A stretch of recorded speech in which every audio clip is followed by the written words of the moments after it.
ਵਾਹਿਗੁਰੂ ਜੀ ਕਾ ਖਾਲਸਾ ਵਾਹਿਗੁਰੂ ਜੀ ਕੀ ਫਤਿਹ। ਜਿਵੇਂ ਅਸੀਂ ਸਾਰੇ ਜਾਣਦੇ ਹਾਂ ਕਿ ਪਿਛਲੇ ਦਿਨੀ ਭਾਈ ਸੰਦੀਪ ਸਿੰਘ ਸਿੱਧੂ ਜੋ ਸਾਨੂੰ ਸ਼ਹੀਦੀ ਵਿਛੋੜਾ ਦੇ ਗਏ, ਉਹਨਾਂ ਵੱਲੋਂ ਪੰਜਾਬ ਦੇ ਵਿੱਚ ਇੱਕ ਅਜਿਹੀ ਲਹਿਰ ਖੜੀ ਕੀਤੀ ਗਈ ਕਿ ਸਿੱਖ ਨੌਜਵਾਨੀ ਨੂੰ ਦਿਨਾਂ ਦੇ ਵਿੱਚ ਇਹ ਚੀਜ਼ ਮਹਿਸੂਸ ਹੋਈ ਕਿ ਅਸੀਂ ਕਿਹੜੀ ਗੁਲਾਮੀ ਹੰਢਾ ਰਹੇ ਹਾਂ ਤੇ ਸਾਡੇ ਹੱਕ ਕੀ ਨੇ। ਤੇ ਦੀਪ ਸਿੱਧੂ ਵੱਲੋਂ ਕਿਸਾਨੀ ਅੰਦੋਲਨ ਤੋਂ ਲੈ ਕੇ ਤੇ ਇਹਨਾਂ ਚੋਣਾਂ ਤੱਕ ਜਿਹੜਾ ਇੱਕਦਮ ਉਭਾਰ ਉਹਨਾਂ ਵੱਲੋਂ ਲਿਆਂਦਾ ਗਿਆ, ਸਿੱਖ ਨੌਜਵਾਨੀ ਦੇ ਵਿੱਚ ਇੰਨੀ ਚੇਤਨਤਾ ਲਿਆਂਦੀ, ਪਰ ਉਹਨਾਂ ਵੱਲੋਂ ਸਦੀਵੀ ਵਿਛੋੜਾ ਦੇ ਜਾਣ ਤੇ ਸਿੱਖ ਪੰਥ ਮਹਿਸੂਸ ਕਰਦਾ ਹੈ ਕਿ ਇੱਕ ਵੱਡੇ ਖਲਾਅ ਦਾ ਸਾਹਮਣਾ ਕਰਨਾ ਪਏਗਾ ਤੇ ਉਸ ਖਲਾਅ ਨੂੰ ਪੂਰਨ ਵਾਸਤੇ ਤੇ ਜਿਹੜਾ ਉਭਾਰ ਆਇਆ ਨੌਜਵਾਨੀ ਦਾ ਉਹਨੂੰ ਸਾਂਭਣ ਵਾਸਤੇ ਕਿਸੇ ਜਥੇਬੰਦੀ ਦੀ ਜ਼ਰੂਰਤ ਹੈ ਜੋ ਨੌਜਵਾਨਾਂ ਨੂੰ ਅਗਵਾਈ ਦੇ ਸਕੇ। ਤੇ ਦੀਪ ਸਿੱਧੂ ਵੱਲੋਂ ਆਪਣੇ ਜਿਉਂਦੇ ਜੀ ਵਾਰਸ ਪੰਜਾਬ ਦੇ ਜਥੇਬੰਦੀ ਸ਼ੁਰੂ ਕੀਤੀ ਗਈ ਸੀ। ਉਸ ਜਥੇਬੰਦੀ ਵੱਲੋਂ ਅੱਜ ਵੱਡਾ ਫੈਸਲਾ ਲੈਂਦਿਆਂ ਭਾਈ ਅਮਰਤਪਾਲ ਸਿੰਘ ਨੂੰ ਮੁੱਖ ਸੇਵਾਦਾਰ ਲਾਇਆ ਗਿਆ। ਤੁਹਾਨੂੰ ਦੱਸ ਦਈਏ ਕਿ ਅਮਰਤਪਾਲ ਸਿੰਘ ਪਿਛਲੇ ਲੰਮੇ ਸਮੇਂ ਤੋਂ ਪੰਥ ਦੇ ਵਿੱਚ ਸਰਗਰਮ ਨੇ। ਉਹਨਾਂ ਵੱਲੋਂ ਸਮੇਂ ਦਰ ਸਮੇਂ ਜੋ ਸਿੱਖੀ ਤੇ ਪੰਥ ਦੇ ਪੰਜਾਬ ਤੇ ਹਮਲੇ ਹੁੰਦੇ ਨੇ, ਉਹਨਾਂ ਦਾ ਜਵਾਬ ਜਿਹੜਾ ਆ ਉਹ ਜਵਾਬ ਦਿੱਤਾ ਜਾਂਦਾ ਤੇ ਨੈਰੇਟਿਵ ਇੱਕ ਬਹੁਤ ਸਟਰੋਂਗ ਬਣਾਇਆ ਗਿਆ, ਜਿਹਦੇ ਕਾਰਨ ਵੱਡੀ ਗਿਣਤੀ 'ਚ ਨੌਜਵਾਨ ਉਹਨਾਂ ਨੂੰ ਫੋਲੋ ਵੀ ਕਰਦੇ ਨੇ। ਸਾਡੇ ਚੈਨਲ ਨਾਲ ਜੁੜੇ ਨੇ, ਉਹਨਾਂ ਨਾਲ ਗੱਲਬਾਤ ਕਰਦੇ ਆ। ਅਮਰਤਪਾਲ ਸਿੰਘ, ਵਾਹਿਗੁਰੂ ਜੀ ਕਾ ਖਾਲਸਾ ਵਾਹਿਗੁਰੂ ਜੀ ਕੀ ਫਤਿਹ। ਵਾਹਿਗੁਰੂ ਜੀ ਕਾ ਖਾਲਸਾ ਵਾਹਿਗੁਰੂ ਜੀ ਕੀ ਫਤਿਹ। ਜੁਝਾਰ ਸਿੰਘ ਜੀ, ਬਹੁਤ ਬਹੁਤ ਮਿਹਰਬਾਨੀ। ਸਭ ਤੋਂ ਪਹਿਲਾਂ ਤਾਂ ਤੁਹਾਨੂੰ ਸ਼ੁਭ ਕਾਮਨਾਵਾਂ ਤੇ ਅਕਾਲ ਪੁਰਖ ਅੱਗੇ ਅਸੀਂ ਇਹੀ ਅਰਦਾਸ ਕਰਦੇ ਹਾਂ ਕਿ ਜਿਹੜੀ ਸੇਵਾ ਤੁਹਾਨੂੰ ਪੰਥ ਨੇ ਸੌਂਪੀ ਆ ਤੁਸੀਂ ਉਹਨੂੰ ਬਿਲਕੁਲ ਸਹੀ ਤਰੀਕੇ ਨਾਲ ਨਿਭਾ ਸਕੋ। ਅਮਰਤਪਾਲ ਸਿੰਘ, ਮੇਰਾ ਸਵਾਲ ਸਭ ਤੋਂ ਪਹਿਲਾਂ ਤੁਹਾਨੂੰ ਇਹ ਹੈ ਕਿ ਆਪਣੇ ਹਰਮਨ ਪਿਆਰੇ, ਜਿਹੜਾ ਕਹਿ ਸਕਦੇ ਲੀਡਰ ਹੀ ਕਹਿ ਸਕਦੇ ਦੀਪ ਸਿੱਧੂ ਦੇ ਜਾਣ ਤੋਂ ਬਾਅਦ ਉਹਨਾਂ ਦੀ ਜਥੇਬੰਦੀ ਨੂੰ ਜਿਹੜਾ ਕੌਣ ਅਗਵਾਈ ਦੇਵੇਗਾ, ਇਹ ਜਾਣਨ ਬਾਰੇ ਸੰਗਤਾਂ ਦੇ ਵਿੱਚ ਕਾਫੀ ਉਤਸੁਕਤਾ ਆ। ਤੇ ਆਪਣੇ ਬਾਰੇ, ਆਪਣੇ ਪਿਛੋਕੜ ਬਾਰੇ ਤੇ ਜੋ ਤੁਸੀਂ ਇਸ ਸਮੇਂ ਕਰਦੇ ਉਹਦੇ ਬਾਰੇ ਥੋੜੀ ਜਿਹੀ ਸੰਗਤਾਂ ਨੂੰ ਜਾਣਕਾਰੀ ਦਿਓ। ਹਾਂਜੀ, ਦੇਖੋ, ਜਿਹੜਾ ਪਿਛਲੇ ਲੰਮੇ ਸਮੇਂ ਤੋਂ ਆਪਾਂ ਵੀ ਇੱਕ ਦੂਜੇ ਨੂੰ ਜਾਣਦੇ ਹਾਂ ਕਿ ਅਸੀਂ ਸਮੇਂ-ਸਮੇਂ ਤੇ ਹਰ ਸੋਸ਼ਲ ਮੀਡੀਆ ਪਲੇਟਫਾਰਮ ਤੇ ਜ਼ਮੀਨ ਦੇ ਉੱਤੇ ਜਿਹੜਾ ਵਾ ਪੰਥ ਦੇ ਲਈ ਖੜਦੇ ਰਹੇ ਹਾਂ। ਪੰਥ ਦੇ ਲਈ ਜੋ ਵੀ ਲੋੜੀਂਦਾ ਸਾਨੂੰ ਮੌਕੇ ਦੇ ਉੱਤੇ ਆਵਾਜ਼ ਚੁੱਕਣ ਦੀ ਲੋੜ ਸੀ, ਉਹ ਚੁੱਕੀ ਹੈ। ਚਾਹੇ ਉਹ ਕਾਮਰੇਡਾਂ ਵੱਲੋਂ ਸਿੱਖ ਵਿਰੋਧੀ ਨੈਰੇਟਿਵ ਚਲਾਇਆ ਜਾਂਦਾ ਹੋਵੇ ਜਾਂ ਹਿੰਦੁਸਤਾਨ ਦੀ ਹਕੂਮਤ ਵੱਲੋਂ ਜਿਹੜਾ ਪੰਜਾਬ ਦੇ ਵਿਰੁੱਧ ਜਿਹੜੀਆਂ ਗਤੀਵਿਧੀਆਂ, ਉਹਨਾਂ ਦੇ ਖਿਲਾਫ ਆਪਾਂ ਡਟ ਕੇ ਜਿਹੜੀ ਆ ਉਹ ਹਮੇਸ਼ਾ ਹੀ ਪੰਥ ਦੀ ਹਮਾਇਤ ਕੀਤੀ ਹੈ। ਤੇ ਇਹ ਜਦੋਂ ਬਾਈ ਦੀਪ ਸਿੱਧੂ ਪੰਜਾਬ ਦੀ ਪੋਲਿਟਿਕਸ ਦੇ ਵਿੱਚ ਆਉਂਦੇ ਨੇ, ਪੰਥਕ ਪੋਲਿਟਿਕਸ ਤੇ ਦੂਜੀ ਪੋਲਿਟਿਕਸ ਦੇ ਵਿੱਚ, ਉਦੋਂ ਫਿਰ ਸਾਡਾ ਉਹਨਾਂ ਦੇ ਨਾਲ ਜਿਹੜਾ ਵਾ ਇਹ ਮਿਲਾਪ ਹੁੰਦਾ ਤੇ ਫਿਰ ਉਹਨਾਂ ਦੇ ਨਾਲ ਜਿਹੜਾ ਸਾਥ ਸਾਨੂੰ ਨਿਭਾਉਣ ਦੀ, ਜਿਹੜੀ ਸੇਵਾ ਕਰਨ ਦੀ ਉਹਨਾਂ ਦਾ ਸਾਨੂੰ ਮੌਕਾ ਵਾਹਿਗੁਰੂ ਸੱਚੇ ਪਾਤਸ਼ਾਹ ਨੇ ਬਖਸ਼ਿਆ। ਤੇ ਉਹ ਤੋਂ ਅੱਗੇ ਹੁਣ ਜਿਹੜੀ ਬਾਈ ਦੀਪ ਦਾ ਜਿਹੜਾ ਅਚਾਨਕ ਵਿਛੋੜਾ, ਉਹਦੇ ਤੋਂ ਬਾਅਦ 'ਚ ਜਿਹੜੀ ਜਥੇਬੰਦੀ ਹੈ ਉਹਦੇ ਵਿੱਚ ਇਹ ਕਾਫੀ ਦਿਨਾਂ ਦੀ ਅੰਦਰੂਨੀ ਗੱਲਬਾਤ ਚੱਲ ਰਹੀ ਸੀ ਵੀ ਕੌਣ ਜਥੇਬੰਦੀ ਨੂੰ ਲੀਡ ਕਰੂਗਾ ਤੇ ਕੌਣ ਜਿਹੜਾ ਵਾ ਉਹ ਲੀਡ ਕਰਨ ਦੇ ਕਾਬਲ ਹੈ। ਤੇ ਕਾਫੀ ਵਿਚਾਰ ਚਰਚਾ ਤੋਂ ਬਾਅਦ 'ਚ ਜਿਹੜਾ ਵਾ ਜਥੇਬੰਦੀ ਨੇ ਫੈਸਲਾ ਕੀਤਾ ਕਿ ਉਹਨਾਂ ਨੇ ਮੇਰਾ ਨਾਂ ਜਿਹੜਾ ਸੀ ਉਹ ਅੱਗੇ ਕੀਤਾ ਤੇ ਉਹਦੇ ਤੇ ਜਿਹੜੀ ਸਹਿਮਤੀ ਬਣੀ ਹੈ। ਸੋ ਮੈਂ ਵਾਹਿਗੁਰੂ ਅੱਗੇ ਇਹੋ ਅਰਦਾਸ ਬੇਨਤੀ ਕਰਦਾ ਹਾਂ ਵੀ ਗੁਰੂ ਸਾਹਿਬ ਕਿਰਪਾ ਕਰਨ ਤੇ ਜਿਹੜੀ ਇਹ ਸੇਵਾ ਮੇਰੇ ਕੋਲ ਲੈ ਲੈਣ। ਥੋੜੀ ਜਿਹੀ ਆਪਣੇ ਬਾਰੇ ਜਾਣਕਾਰੀ, ਪੰਜਾਬ ਦੇ ਵਿੱਚ ਤੁਸੀਂ ਕਿੱਥੇ ਪਿਛੋਕੜ ਤੁਹਾਡਾ, ਕਿਉਂਕਿ ਇਹਨਾਂ ਦਾ ਅਸੀਂ ਜਾਣਦੇ ਹਾਂ ਕਿ ਤੁਸੀਂ ਦੁਬਈ ਦੇ ਵਿੱਚ ਕਿਰਤ ਕਮਾਈ ਦੇ ਸੰਬੰਧ ਦੇ ਵਿੱਚ ਉੱਥੇ ਗਏ ਹੋ, ਤੇ ਪੰਜਾਬ 'ਚ ਤੁਹਾਡਾ ਪਿਛੋਕੜ ਕਿੱਥੋਂ? ਪੰਜਾਬ ਤੋਂ ਮੇਰਾ ਪਿਛੋਕੜ ਦੇਖੋ ਰਈਆ ਇਲਾਕਾ ਹੈ ਅੰਮ੍ਰਿਤਸਰ ਸਾਹਿਬ ਦੇ ਵਿੱਚ, ਤੇ ਰਈਏ ਦੇ ਨੇੜੇ ਮੇਰਾ ਪਿੰਡ ਹੈ ਜੱਲੂਪੁਰ ਖੈੜਾ। ਉੱਥੋਂ ਮੇਰਾ ਜਨਮ ਹੈ ਤੇ ਮੈਂ ਪਿਛਲੇ 6-7 ਸਾਲ ਤੋਂ ਜਿਹੜਾ ਵਾ ਦੁਬਈ ਦੇ ਵਿੱਚ ਵੀ ਰਹਿ ਰਿਹਾ ਤੇ ਹੋਰਨਾਂ ਗਲਫ ਕੰਟਰੀਆਂ ਦੇ ਵਿੱਚ ਵੀ ਮੈਂ ਰਿਹਾ। ਤੇ ਇਹ ਜਿਹੜਾ ਵਾ ਮੇਰਾ ਪਿਛੋਕੜ ਵੈਸੇ ਅੰਮ੍ਰਿਤਸਰ ਸਾਹਿਬ ਦੇ ਵਿੱਚੋਂ ਹੀ। ਠੀਕ, ਤੇ ਜਥੇਬੰਦੀ ਬਾਰੇ ਥੋੜੀ ਜਾਣਕਾਰੀ ਦਿਓ, ਕਿਉਂਕਿ ਬੜੀ ਪਿਛਲੇ ਨਾ ਕਾਫੀ ਸਮੇਂ ਤੋਂ ਨੌਜਵਾਨ ਵੱਡੀ ਗਿਣਤੀ 'ਚ ਜਥੇਬੰਦੀ ਦੇ ਜਿਹੜੇ ਪੋਸਟਰ ਆ ਉਹਨੂੰ ਸ਼ੇਅਰ ਕਰ ਰਹੇ ਆ, QR ਕੋਡ ਆ, ਜਥੇਬੰਦੀ ਨਾਲ ਜੁੜਨ ਦੀਆਂ ਗੱਲਾਂ ਹੋ ਰਹੀਆਂ। ਤੇ ਜਥੇਬੰਦੀ ਦਾ ਢਾਂਚਾ ਕਿਵੇਂ ਦਾ ਹੋਏਗਾ ਤੇ ਉਹਦੇ ਵਿੱਚ ਕੀ ਯੋਗਤਾ ਹੋਊਗੀ ਜਾਂ ਕਿਵੇਂ ਲੋਕ ਉਹਦੇ ਨਾਲ ਜੁੜ ਸਕਦੇ, ਇਹਦੇ ਬਾਰੇ ਥੋੜੀ ਜਿਹੀ ਮੂਲ ਜਾਣਕਾਰੀ ਸੰਗਤਾਂ ਨਾਲ ਸਾਂਝੀ ਕਰੋ। ਦੇਖੋ, ਵੈਸੇ ਤੇ ਬਹੁਤ ਲੰਮਾ ਸਮਾਂ ਚਾਹੀਦਾ ਹੈ ਵੀ ਜਿਹੜਾ ਪੂਰੀ ਐਕਸਪਲੇਨ ਕਰਨ ਵਾਸਤੇ, ਪਰ ਫਿਰ ਵੀ ਮੈਂ ਬਰੀਫ ਦੇ ਵਿੱਚ ਦੱਸ ਦਿੱਤਾ ਵੀ ਜਿਹੜੀ ਜਥੇਬੰਦੀ ਹੈ ਇਹਦਾ ਮੇਨ ਕੰਮ ਹੈ ਸੋਸ਼ਲ ਸਟਰਕਚਰ ਦੇ ਉੱਤੇ ਕੰਮ ਕਰਨਾ। ਜਿਹੜਾ ਸਮਾਜ ਦਾ ਢਾਂਚਾ ਹੈ ਜਿਹੜਾ ਵਿਗੜ ਚੁੱਕਾ ਹੈ, ਜਿਹਦੇ ਕਰਕੇ ਸਾਰੇ ਢਾਂਚੇ, ਚਾਹੇ ਇਲੈਕਟਰਲ ਪੋਲਿਟਿਕਸ ਹੋਵੇ, ਚਾਹੇ ਆਪਣਾ ਜਿਹੜੇ ਸਰਕਾਰੀ ਢਾਂਚੇ ਹੈ ਕਿਸੇ ਵੀ ਕਿਸਮ ਦੇ, ਬਿਊਰੋਕ੍ਰੇਸੀ ਹੋਵੇ, ਉਹਨਾਂ ਦੇ ਵਿੱਚ ਵੀ ਬਹੁਤ ਨਿਘਾਰ ਆ ਚੁੱਕੇ ਨੇ, ਕਿਉਂਕਿ ਸਮਾਜਿਕ ਜਿਹੜਾ ਢਾਂਚਾ ਹੈ ਉਹ ਪੂਰੀ ਤਰ੍ਹਾਂ ਵਿਗੜ ਚੁੱਕਾ ਹੈ। ਸੋ ਜਦੋਂ ਇਹ ਜਥੇਬੰਦੀ ਆਪਾਂ ਅਨਾਉਂਸ ਕੀਤੀ ਸੀ ਚੰਡੀਗੜ੍ਹ ਦੀ ਪ੍ਰੈਸ ਕਾਨਫਰੰਸ ਦੇ ਵਿੱਚ ਵੀ ਇਹ ਗੱਲ ਰੱਖੀ ਗਈ ਸੀ ਵੀ ਸਾਡਾ ਮਕਸਦ ਸਮਾਜਿਕ ਢਾਂਚੇ ਨੂੰ ਸੁਧਾਰਨਾ ਹੈ, ਲੋਕਾਂ ਦੇ ਵਿੱਚ ਚੇਤਨਾ ਪੈਦਾ ਕਰਨੀ ਹੈ, ਲੋਕਾਂ ਨੂੰ ਇਹ ਅਹਿਸਾਸ ਕਰਾਉਣਾ ਹੈ ਕਿ ਕਿਵੇਂ 150 ਸਾਲ ਦੀ ਜਿਹੜੀ ਗੁਲਾਮੀ ਹੈ 1849 ਤੋਂ ਬਾਅਦ 'ਚ ਪੰਜਾਬ ਦੇ ਉੱਤੇ ਜਿਹੜਾ ਕਲੋਨੀਅਲ ਪੰਜਾਬ ਦੇ ਉੱਪਰ ਜਿਹੜਾ ਕਲੋਨੀਅਲ ਰਾਜ ਹੈ ਹਿੰਦੁਸਤਾਨ ਦਾ, ਉਹਦੇ ਪ੍ਰਤੀ ਚੇਤਨ ਕਰਨਾ। ਪਹਿਲਾਂ ਅੰਗਰੇਜ਼ਾਂ ਦਾ ਰਾਜ ਸੀ ਤੇ ਫਿਰ ਜਿਹੜਾ 1947 ਦੇ ਵਿੱਚ ਜਿਹੜਾ ਹਿੰਦੁਸਤਾਨ ਦਾ ਰਾਜ ਪੰਜਾਬ ਦੇ ਉੱਤੇ ਆ ਗਿਆ, ਤੇ ਕਿਵੇਂ ਪੰਜਾਬ ਨੂੰ ਕਲੋਨੀ ਦੀ ਤਰ੍ਹਾਂ ਟ੍ਰੀਟ ਕਰਕੇ ਇਹਦੇ ਰਿਸੋਰਸਸ ਲੁੱਟੇ ਜਾਂਦੇ ਨੇ ਤੇ ਕਿਵੇਂ ਲੋਕਾਂ ਦੇ ਨਾਲ, ਕਿਵੇਂ ਸਿੱਖਾਂ ਦੇ ਨਾਲ ਇੱਥੇ ਧੱਕਾ ਹੋਇਆ। ਸੋ ਇਹ ਪੰਜਾਬ ਦੇ ਵਿੱਚ ਜਿਹੜਾ ਇੱਕ ਜੈਨੋਸਾਈਡ ਹੋਇਆ ਤੇ ਚੱਲ ਰਿਹਾ ਐਕਟਿਵਲੀ, ਚਾਹੇ ਉਹ ਇਨਵਾਇਰਮੈਂਟਲ ਜੈਨੋਸਾਈਡ ਹੋਵੇ, ਚਾਹੇ ਉਹ ਸਾਡਾ ਸਰੀਰਕ ਹੋਵੇ ਜਾਂ ਮਾਨਸਿਕ ਜੈਨੋਸਾਈਡ ਹੋਵੇ, ਉਹਦੇ ਪ੍ਰਤੀ ਲੋਕਾਂ ਨੂੰ ਚੇਤਨ ਕਰਨਾ ਹੈ, ਤਾਂ ਜੋ ਉਹਦੇ ਚੋਂ ਹੀ ਫਿਰ ਦੂਜੇ ਜਿਹੜੇ ਸਿਸਟਮ ਹੈ ਉਹਨਾਂ ਦਾ ਸੁਧਾਰ ਹੋ ਸਕਦਾ ਹੈ। ਜੇ ਸਮਾਜਿਕ ਢਾਂਚਾ ਵਿਗੜਿਆ ਰਹੇ ਹੋਵੇ, ਬਾਕੀ ਜਿਹੜੇ ਸਿਸਟਮ ਹੈ ਉਹ ਤੁਹਾਡੇ ਕੰਟਰੋਲ 'ਚ ਵੈਸੇ ਨਹੀਂ ਰਹਿੰਦੇ। ਅੱਛਾ, ਮਤਲਬ ਮੁੱਖ ਮਕਸਦ ਜਿਹੜਾ ਜਥੇਬੰਦੀ ਦਾ ਉਹ ਪੰਜਾਬ ਦੇ ਸਮਾਜ ਦੇ ਉੱਪਰ, ਸਮਾਜਿਕ ਢਾਂਚੇ ਦੇ ਉੱਪਰ ਕੰਮ ਕਰਨਾ ਹੋਊਗਾ।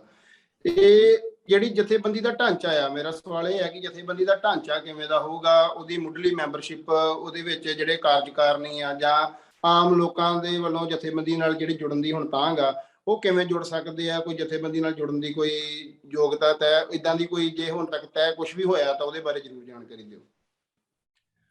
ਦੇਖੋ, ਇੱਕ ਤੇ ਜਿਹੜੀ ਜਥੇਬੰਦੀ ਦਾ ਸਟਰਕਚਰ ਹੈ ਉਹਦੇ ਇੰਟਰਨਲ, ਉਹਦੇ ਵਿੱਚ ਜਿੱਦਾਂ ਮੁੱਖ ਸੇਵਾਦਾਰ ਦੀ ਸੇਵਾ ਉਹਨਾਂ ਨੇ ਮੈਨੂੰ ਬਖਸ਼ੀ ਹੈ, ਤੇ ਇੱਕ 5 ਮੈਂਬਰੀ ਜਿਹੜੀ ਆ ਵਰਕਿੰਗ ਕਮੇਟੀ ਬਣੂਗੀ ਜਿਹੜੀ ਕੰਮਕਾਜ ਦੇ ਫੈਸਲੇ ਵੀ ਲਊਗੀ। ਉਹਦੇ ਵਿੱਚ ਵੀ 5 ਸਿੰਘ ਜਿਹੜੇ ਆ ਵੱਖਰੇ ਜਿਹੜੇ ਫੀਲਡ ਦੀ ਐਕਸਪਰਟਿਜ਼ ਉਹਨਾਂ ਦੇ ਕੋਲ, ਉਹ ਜੁੜਨਗੇ। ਉਹ ਵੀ ਛੇਤੀ ਆਪਾਂ ਅਨਾਉਂਸ ਕਰਾਂਗੇ। ਫਿਰ ਇੱਕ ਕੋਰ ਕਮੇਟੀ ਵੀ ਬਣੂਗੀ। ਫਿਰ ਜਿਹੜੇ ਬਾਕੀ ਮੈਂਬਰ ਆ, ਦੇਖੋ ਸਾਡਾ ਮਕਸਦ ਇਹ ਆ ਕਿ ਸਿੱਖਾਂ ਦੇ ਜਿਹੜੇ ਸਾਰੇ ਮਸਲੇ ਆ ਉਹਨਾਂ ਦੇ ਐਕਸਪਰਟ ਬੰਦਿਆਂ ਨੂੰ ਅਸੀਂ ਇੱਕ ਪਲੇਟਫਾਰਮ ਤੇ ਇਕੱਠਿਆਂ ਕਰਕੇ ਤੇ ਵੱਖਰੇ ਜਿਹੜੇ ਆ ਆਪਣੇ ਫਰੰਟ ਤਿਆਰ ਕਰੀਏ, ਚਾਹੇ ਉਹ ਸਿੱਖਿਆ ਬੋਰਡ ਦੇ ਹੋਣ, ਚਾਹੇ ਉਹ ਮੈਡੀਕਲ ਬੋਰਡ ਦੇ ਹੋਣ, ਤੇ ਚਾਹੇ ਉਹ ਜਿਹੜੇ ਪਿੰਡਾਂ ਦੇ ਵਿੱਚ ਉਹਨਾਂ ਨੂੰ ਸੈਲਫ ਸਸਟੇਨਿੰਗ ਢਾਂਚੇ ਆ ਜਿਹੜੇ ਪਿੰਡਾਂ ਵਾਸਤੇ, ਇਕੋਨਮੀ ਨੂੰ ਲੈ ਕੇ ਜਾਂ ਪ੍ਰੋਡਕਸ਼ਨ ਟੂ ਕੰਜ਼ੰਪਸ਼ਨ ਨੂੰ ਲੈ ਕੇ, ਇਹਨਾਂ ਸਾਰੇ ਮਸਲਿਆਂ ਦੇ ਉੱਤੇ ਫਿਰ ਜਿਹੜੇ ਐਕਸਪਰਟ ਬੰਦੇ ਹੋਣਗੇ ਉਸ ਹਿਸਾਬ ਨਾਲ ਹੀ ਐਡਜਸਟ ਕਰਾਂਗੇ। ਜਿਹੜਾ ਬੰਦਾ ਕੋਈ ਆਮ ਗ੍ਰਾਸ ਰੂਟ ਵਰਕਰ ਵਾਂਗੂ ਕੰਮ ਕਰਨਾ ਚਾਹੁੰਦਾ, ਉਹਦੇ ਲਈ ਵੀ ਮੈਂਬਰਸ਼ਿਪ ਤੇ ਉਹੀ ਆ, ਪਰ ਉਹਦੇ ਚੋਂ ਅਸੀਂ ਫਿਰ ਡਾਟੇ ਚੋਂ ਸੌਰਟ ਆਊਟ ਕਰ ਲਿਆਂਗੇ ਵੀ ਕਿਹੜਾ ਬੰਦਾ ਸਾਨੂੰ ਕਿੱਥੇ ਕੰਮ ਆ ਸਕਦਾ। ਉਸ ਤਰੀਕੇ ਨਾਲ ਸੇਵਾ ਜਿਹੜੀ ਉਹਨਾਂ ਨੂੰ ਦੇ ਦਿੱਤੀ ਜਾਊਗੀ। ਤੇ ਜਥੇਬੰਦੀ ਦੇ ਕਾਰਜ ਦੀ ਜਿਹੜੀ ਵਿਧੀ ਹੋਏਗੀ, ਉਹਦੇ ਬਾਰੇ ਕੋਈ ਜਥੇਬੰਦੀ ਦੇ ਵਿਚਾਰ ਚੱਲਦੀ ਹੋਵੇ ਕਿ ਕਿਸ ਤਰੀਕੇ ਨਾਲ ਜਥੇਬੰਦੀ ਪੰਜਾਬ 'ਚ ਕਾਰਜਸ਼ੀਲ ਹੋਏਗੀ? ਉਹ ਕਨਫਲਿਕਟ ਪੋਲਿਟਿਕਸ ਹੋਏਗੀ ਜਾਂ ਕੋਈ ਛੋਟੇ ਗੋਲ ਜਿਹੜੇ ਤੈਅ ਕਰਕੇ ਉਹਦੇ ਉੱਪਰ ਕੰਮ ਕਰਨਾ ਹੋਊਗਾ? ਕਿਉਂਕਿ ਅਸੀਂ ਵੇਖਦੇ ਹਾਂ ਪੰਜਾਬ ਦੇ ਵਿੱਚ ਕੰਮ ਕਰਦੀਆਂ ਜਥੇਬੰਦੀਆਂ ਦਾ ਪੈਟਰਨ, ਖਾਸ ਕਰਕੇ ਪੰਜਾਬ 'ਚ ਜਿਹੜੀਆਂ ਜ਼ਿਆਦਾ ਵਿਜ਼ੀਬਲ ਨੇ ਉਹ ਲੈਫਟ ਜਥੇਬੰਦੀਆਂ ਨੇ। ਉਹਨਾਂ ਨਾਲ ਸੰਬੰਧਿਤ ਭਾਵੇਂ ਮਜ਼ਦੂਰ ਯੂਨੀਅਨ ਆ, ਭਾਵੇਂ ਇੰਪਲੋਈ ਯੂਨੀਅਨ ਆ, ਭਾਵੇਂ ਉਹ ਕਿਸਾਨ ਯੂਨੀਅਨਾਂ ਨੇ, ਉਹਨਾਂ ਵੱਲੋਂ ਲਗਾਤਾਰ ਹਰ ਇੱਕ ਮਸਲੇ ਦੇ ਉੱਤੇ ਧਰਨਾ ਲਾਉਣ ਦਾ ਹੀ ਉਹਨਾਂ ਦਾ ਜਿਹੜਾ ਇੱਕ ਮੇਨ ਪੈਟਰਨ ਆ। ਇਹ ਇੱਕ ਪੰਥਕ ਜਥੇਬੰਦੀ ਹੋਊਗੀ। ਇਹਦੇ ਪੈਟਰਨ ਬਾਰੇ, ਕੰਮ ਕਰਨ ਦੇ ਪੈਟਰਨ ਬਾਰੇ ਤੁਹਾਡੇ ਜਿਹੜੇ ਦਿਮਾਗ ਦੇ ਜ਼ਿਹਨ ਦੇ ਵਿੱਚ ਕੀ ਖਿਆਲ ਹੈ? ਦੇਖੋ, ਕਨਫਲਿਕਟ ਪੋਲਿਟਿਕਸ ਵੀ ਜ਼ਰੂਰੀ ਹੈ, ਧਰਨਾ ਲਾਉਣਾ ਵੀ ਕਿਸੇ ਮੌਕੇ ਤੇ ਜ਼ਰੂਰੀ ਹੋ ਜਾਂਦਾ ਹੈ ਸਮੇਂ ਦੀ ਮੰਗ ਦੇ ਮੁਤਾਬਕ, ਪਰ ਸਾਡਾ ਮੇਨ ਕੰਮ ਨੈਰੇਟਿਵ ਦਾ। ਸਾਡਾ ਕੰਮ ਜਿਹੜਾ ਵਾ, ਇੱਕ ਤੇ ਹੁੰਦਾ ਨਾ ਕਿਸੇ ਮੌਕੇ ਤੇ ਆ ਕੇ ਸਾਨੂੰ ਧਰਨਾ ਲਾਉਣਾ ਪੈ ਸਕਦਾ, ਸਾਨੂੰ ਕੋਈ ਮੁਜ਼ਾਹਰਾ ਕਰਨਾ ਪੈ ਸਕਦਾ, ਉਹ ਤੇ ਕਰਨਾ ਹੀ ਕਰਨਾ ਹੈ, ਪਰ ਨਾਲ ਦੀ ਨਾਲ ਅਸੀਂ ਜਿਹੜਾ ਵਾ ਲੋਕਾਂ ਦੇ ਜਿਹੜਾ ਮਾਈਂਡ ਸੈਟ ਆ ਉਹਨੂੰ ਬਦਲਣ ਲਈ ਇੱਕ ਨੈਰੇਟਿਵ ਦੇ, ਜਿਹੜਾ ਜਿਵੇਂ ਕਾਮਰੇਡਾਂ ਨੇ ਪਿਛਲੇ ਲੰਮੇ ਸਮੇਂ ਤੋਂ ਐਂਟੀ ਸਿੱਖ ਨੈਰੇਟਿਵ ਪੰਜਾਬ 'ਚ ਚਲਾਇਆ, ਉਹਨੂੰ ਭੰਨਣ ਵਾਸਤੇ ਤੇ ਲੋਕਾਂ ਨੂੰ ਵੈਸੇ ਉਹਨਾਂ ਦੀ ਮਾਨਸਿਕਤਾ ਬਦਲਣ ਵਾਸਤੇ ਅਸੀਂ ਜ਼ਿਆਦਾ ਕੰਮ ਕਰਾਂਗੇ। ਬਾਕੀ ਜਿੱਥੇ ਸਮੇਂ ਦੀ ਲੋੜ ਦੇ ਮੁਤਾਬਕ ਜਿਹੜੀ ਆ ਕਨਫਲਿਕਟ ਪੋਲਿਟਿਕਸ 'ਚ ਆਉਣਾ ਪੈਂਦਾ ਤੇ ਉਹ ਵੀ ਅਸੀਂ ਆਵਾਂਗੇ, ਧਰਨਾ ਵੀ ਲਾਵਾਂਗੇ, ਮੁਜ਼ਾਹਰਾ ਵੀ ਕਰਾਂਗੇ। ਉਹ ਜੋ ਵੀ ਕੁਝ ਸਮੇਂ ਦੀ ਮੰਗ ਹੋਊਗੀ ਉਹਦੇ ਨਾਲ ਕਰਾਂਗੇ। ਬਾਕੀ ਜਿਹੜੀ ਇਲੈਕਟਰਲ ਪੋਲਿਟਿਕਸ ਦੀ ਗੱਲ ਹੈ, ਜਦੋਂ ਤੱਕ ਉਹ ਮਾਨ ਸਾਹਿਬ ਨੂੰ ਸਾਡੀ ਉਹਨਾਂ ਦੀ ਪਾਰਟੀ ਨੂੰ ਹਮਾਇਤ ਹੈ ਜਥੇਬੰਦੀ ਦੀ ਹੋ ਰਹੂਗੀ, ਜਿੰਨਾ ਚਿਰ ਉਹ ਆਪਣੇ ਸਿਧਾਂਤ ਤੇ ਖੜੇ ਨੇ, ਖਾਲਿਸਤਾਨ ਦੀ ਪ੍ਰਾਪਤੀ ਤੇ ਖੜੇ ਨੇ, ਉਹਨਾਂ ਚਿਰ ਜਿਹੜੀ ਆ ਜਥੇਬੰਦੀ ਜਿਹੜੀ ਆ ਆਪ ਇਲੈਕਟਰਲ ਪੋਲਿਟਿਕਸ 'ਚ ਨਹੀਂ ਜਾਏਗੀ ਕਦੇ ਵੀ। ਉਹਨਾਂ ਦੀ ਪਾਰਟੀ ਨੂੰ ਹੀ ਪੂਰੀ ਤਰ੍ਹਾਂ ਪੂਰਨ ਜਿਹੜੀ ਹਮਾਇਤ ਹੈ ਜਥੇਬੰਦੀ ਦੇ।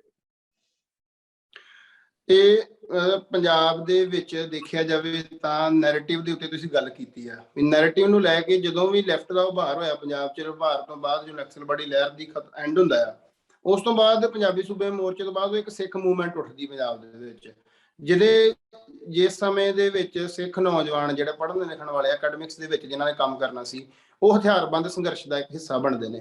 ਤੇ ਉਹਨਾਂ ਸਮਿਆਂ 'ਚ ਯੂਨੀਵਰਸਿਟੀਆਂ, ਕਾਲਜਾਂ ਦੇ ਵਿੱਚ ਉਹਨਾਂ ਨੂੰ ਇੱਕ ਕਿਸਮ ਨਾਲ ਕਾਮਰੇਡਾਂ ਨੂੰ, ਨਕਸਲਵਾੜੀ ਲਹਿਰ ਤੋਂ ਵਿਹਲੇ ਹੋਏ ਕਾਮਰੇਡਾਂ ਨੂੰ ਵੇਲ ਮਿਲਿਆ ਤੇ ਉਹਨਾਂ ਨੇ ਜਿਵੇਂ ਦਾ ਇੱਕ ਕਹਿ ਲਓ ਕਿ ਨੈਰੇਟਿਵ ਸਿਰਜਿਆ ਪੰਜਾਬ ਦੇ ਵਿੱਚ, ਯੂਨੀਵਰਸਿਟੀਆਂ ਕਾਲਜਾਂ ਦੇ ਸਿਲੇਬਸ ਦੇ ਨਾਲ ਜੋ ਕੁਝ ਕੀਤਾ ਗਿਆ, ਉੱਥੇ ਪੜ੍ਹਨ ਵਾਲੇ ਵਿਦਿਆਰਥੀਆਂ ਦੀ ਮਾਨਸਿਕਤਾ ਨੂੰ ਕਿਵੇਂ ਬਦਲਿਆ ਗਿਆ, ਉਹਨੂੰ ਟੈਕਲ ਕਰਨ ਦੇ ਬਾਰੇ ਕੋਈ ਮਤਲਬ ਵੀ ਕੋਈ ਪਲੈਨਿੰਗ ਉਸ ਕਿਸਮ ਦੀ, ਜਿਹੜੇ ਰਿਸਰਚ ਸਕਾਲਰਸ ਨੇ, ਯੂਨੀਵਰਸਿਟੀਆਂ ਕਾਲਜਾਂ ਦੇ ਪੜ੍ਹਦੇ ਵਿਦਿਆਰਥੀ ਨੇ, ਉਹਨਾਂ ਨੂੰ ਨਾਲ ਲੈ ਕੇ ਵੀ ਆਉਣ ਵਾਲੇ ਸਮੇਂ 'ਚ ਜਿਹੜਾ ਗਲਬਾ ਆ, ਕਿਉਂਕਿ ਘੱਟੋ ਘੱਟ ਪੰਜਾਬ ਤਾਂ ਇੱਕ ਅਜਿਹਾ ਖਿੱਤਾ ਹੈ ਜਿੱਥੇ ਸਿੱਖ ਆਪਣਾ ਗਲਬਾ ਉੱਥੋਂ ਦੇ ਐਜੂਕੇਸ਼ਨ ਸਿਸਟਮ ਦੇ ਉੱਤੇ ਪਾ ਸਕਦੇ ਆ, ਇਹਦੇ ਬਾਰੇ ਕੋਈ ਆਪਣੀ ਜਿਹੜੀ ਆ ਰਾਏ ਸਾਂਝੀ ਕਰੋ।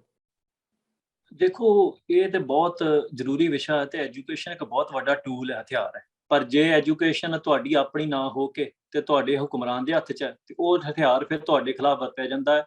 ਤੁਹਾਡੇ ਬੱਚਿਆਂ ਨੂੰ ਜਿਹੜੀ ਐਜੂਕੇਸ਼ਨ ਮਿਲ ਰਹੀ ਹੈ ਉਹ ਅਸਲ 'ਚ ਸਵੈ ਨਫ਼ਰਤੀ ਬਣਾ ਰਹੀ ਹੈ ਉਹਨਾਂ ਨੂੰ, ਉਹ ਸੈਲਫ ਕੰਟਰਡਿਕਟਰੀ ਨੇ। ਤੇ ਇਸ ਕਰਕੇ ਜਿਹੜਾ ਯੂਨੀਵਰਸਿਟੀਆਂ ਦੇ ਵਿੱਚ ਜਿਹੜਾ ਦਬਦਬਾ ਹੈ ਲੈਫਟ ਦਾ, ਕਾਮਰੇਡਾਂ ਦਾ, ਇਹਨੂੰ ਦੂਰ ਕਰਨ ਲਈ ਅਸੀਂ ਨੈਰੇਟਿਵ ਦੇ ਪੱਧਰ ਤੇ ਵੀ ਚੈਲੰਜ ਕਰਾਂਗੇ। ਸਟੂਡੈਂਟ ਆਰਗੇਨਾਈਜੇਸ਼ਨ ਆਪਣੀਆਂ ਪਹਿਲਾਂ ਵੀ ਕੰਮ ਕਰ ਰਹੀਆਂ ਨੇ ਸਿੱਖਾਂ ਦੀਆਂ, ਉਹਨਾਂ ਦੇ ਨਾਲ ਕੋਅਲੀਸ਼ਨ ਬਿਲਡ ਕਰਕੇ ਤੇ ਸਟੂਡੈਂਟ ਆਰਗੇਨਾਈਜੇਸ਼ਨ ਖੜੀ ਕਰਾਂਗੇ। ਜਿਹੜੇ ਪੰਥਕ ਸਕਾਲਰ ਨੇ ਵੱਡੇ ਯੂਨੀਵਰਸਿਟੀਆਂ ਦੇ, ਉਹਨਾਂ ਨੂੰ ਇੱਕ ਪਲੇਟਫਾਰਮ ਤੇ ਲਿਆ ਕੇ ਜਿਹੜਾ ਸਾਰਾ ਇਹਨਾਂ ਨੇ ਪ੍ਰੋਪੇਗੈਂਡਾ ਖੜਾ ਕੀਤਾ ਪਿਛਲੇ 25-30 ਸਾਲ ਦੇ ਵਿੱਚ, ਉਹ ਸਾਰੇ ਨੂੰ ਅਸੀਂ ਚੈਲੰਜ ਕਰਾਂਗੇ ਇੰਟੈਲੈਕਚੁਅਲੀ, ਤੇ ਫਿਰ ਜਿਹੜੀ ਇਹਨਾਂ ਨੂੰ ਉਸ ਸਪੇਸ ਚੋਂ ਕੱਢਾਂਗੇ। ਕਿਉਂਕਿ ਪਿਛਲੇ ਲੰਮੇ ਸਮੇਂ ਤੋਂ ਕਾਫੀ ਜਿਹੜੇ ਪਲੇਟਫਾਰਮ ਸੀ ਉਹਨਾਂ ਤੋਂ ਤੇ ਬੈਕਆਊਟ ਕਰ ਗਏ ਨੇ।